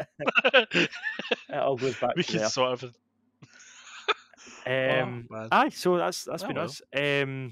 anything else, Chris? Anything else you want to touch No, on? that was a nice wee. We'll just say nice goodbye. wee Leave us a review. Leave us a comment. Subscribe to the YouTube channel. Subscribe to the podcast. We need one more to get to 20. What? We need one more to get to 20. I didn't even look at the numbers, mate. No, it's just when I saw it there, I was like, oh, we've got. There you go. You could be our 20 subscriber. Think of that honour. Think of that nice moral. We'll get that as a T-shirt or something. We'll put 20 subscribers. I'm not sending them a T-shirt. You can send whatever you want. I'm not sending them a T-shirt. I'm not committing to that shit. Give me your address. And I'll leave something at your door. There's a T-shirt. It's a nice thing. It's not even in a box, right? It's just in a Tesco. It's been worn. You've worn it to the gym that day. You've got a bit of us. It's got like paint and stuff on it. Oh. Anyway. Let's get here, man. This is getting weird. Let's go. Don't. Hopefully, it's not getting any questionable stains on the T-shirt. No. Right. So solid. So solid. We've been on for too long. Yeah. Wait. I'm going to change that back because that's going to make it weird. Sorry. Thanks for staying tuned this week. Thanks for putting up with my constant moving stuff about on the screen. And that backwards thing I had going for a while that I've now sorted. Thanks for sticking it out. Cheers for subscribing and watching as always, and see you on the next page. See ya.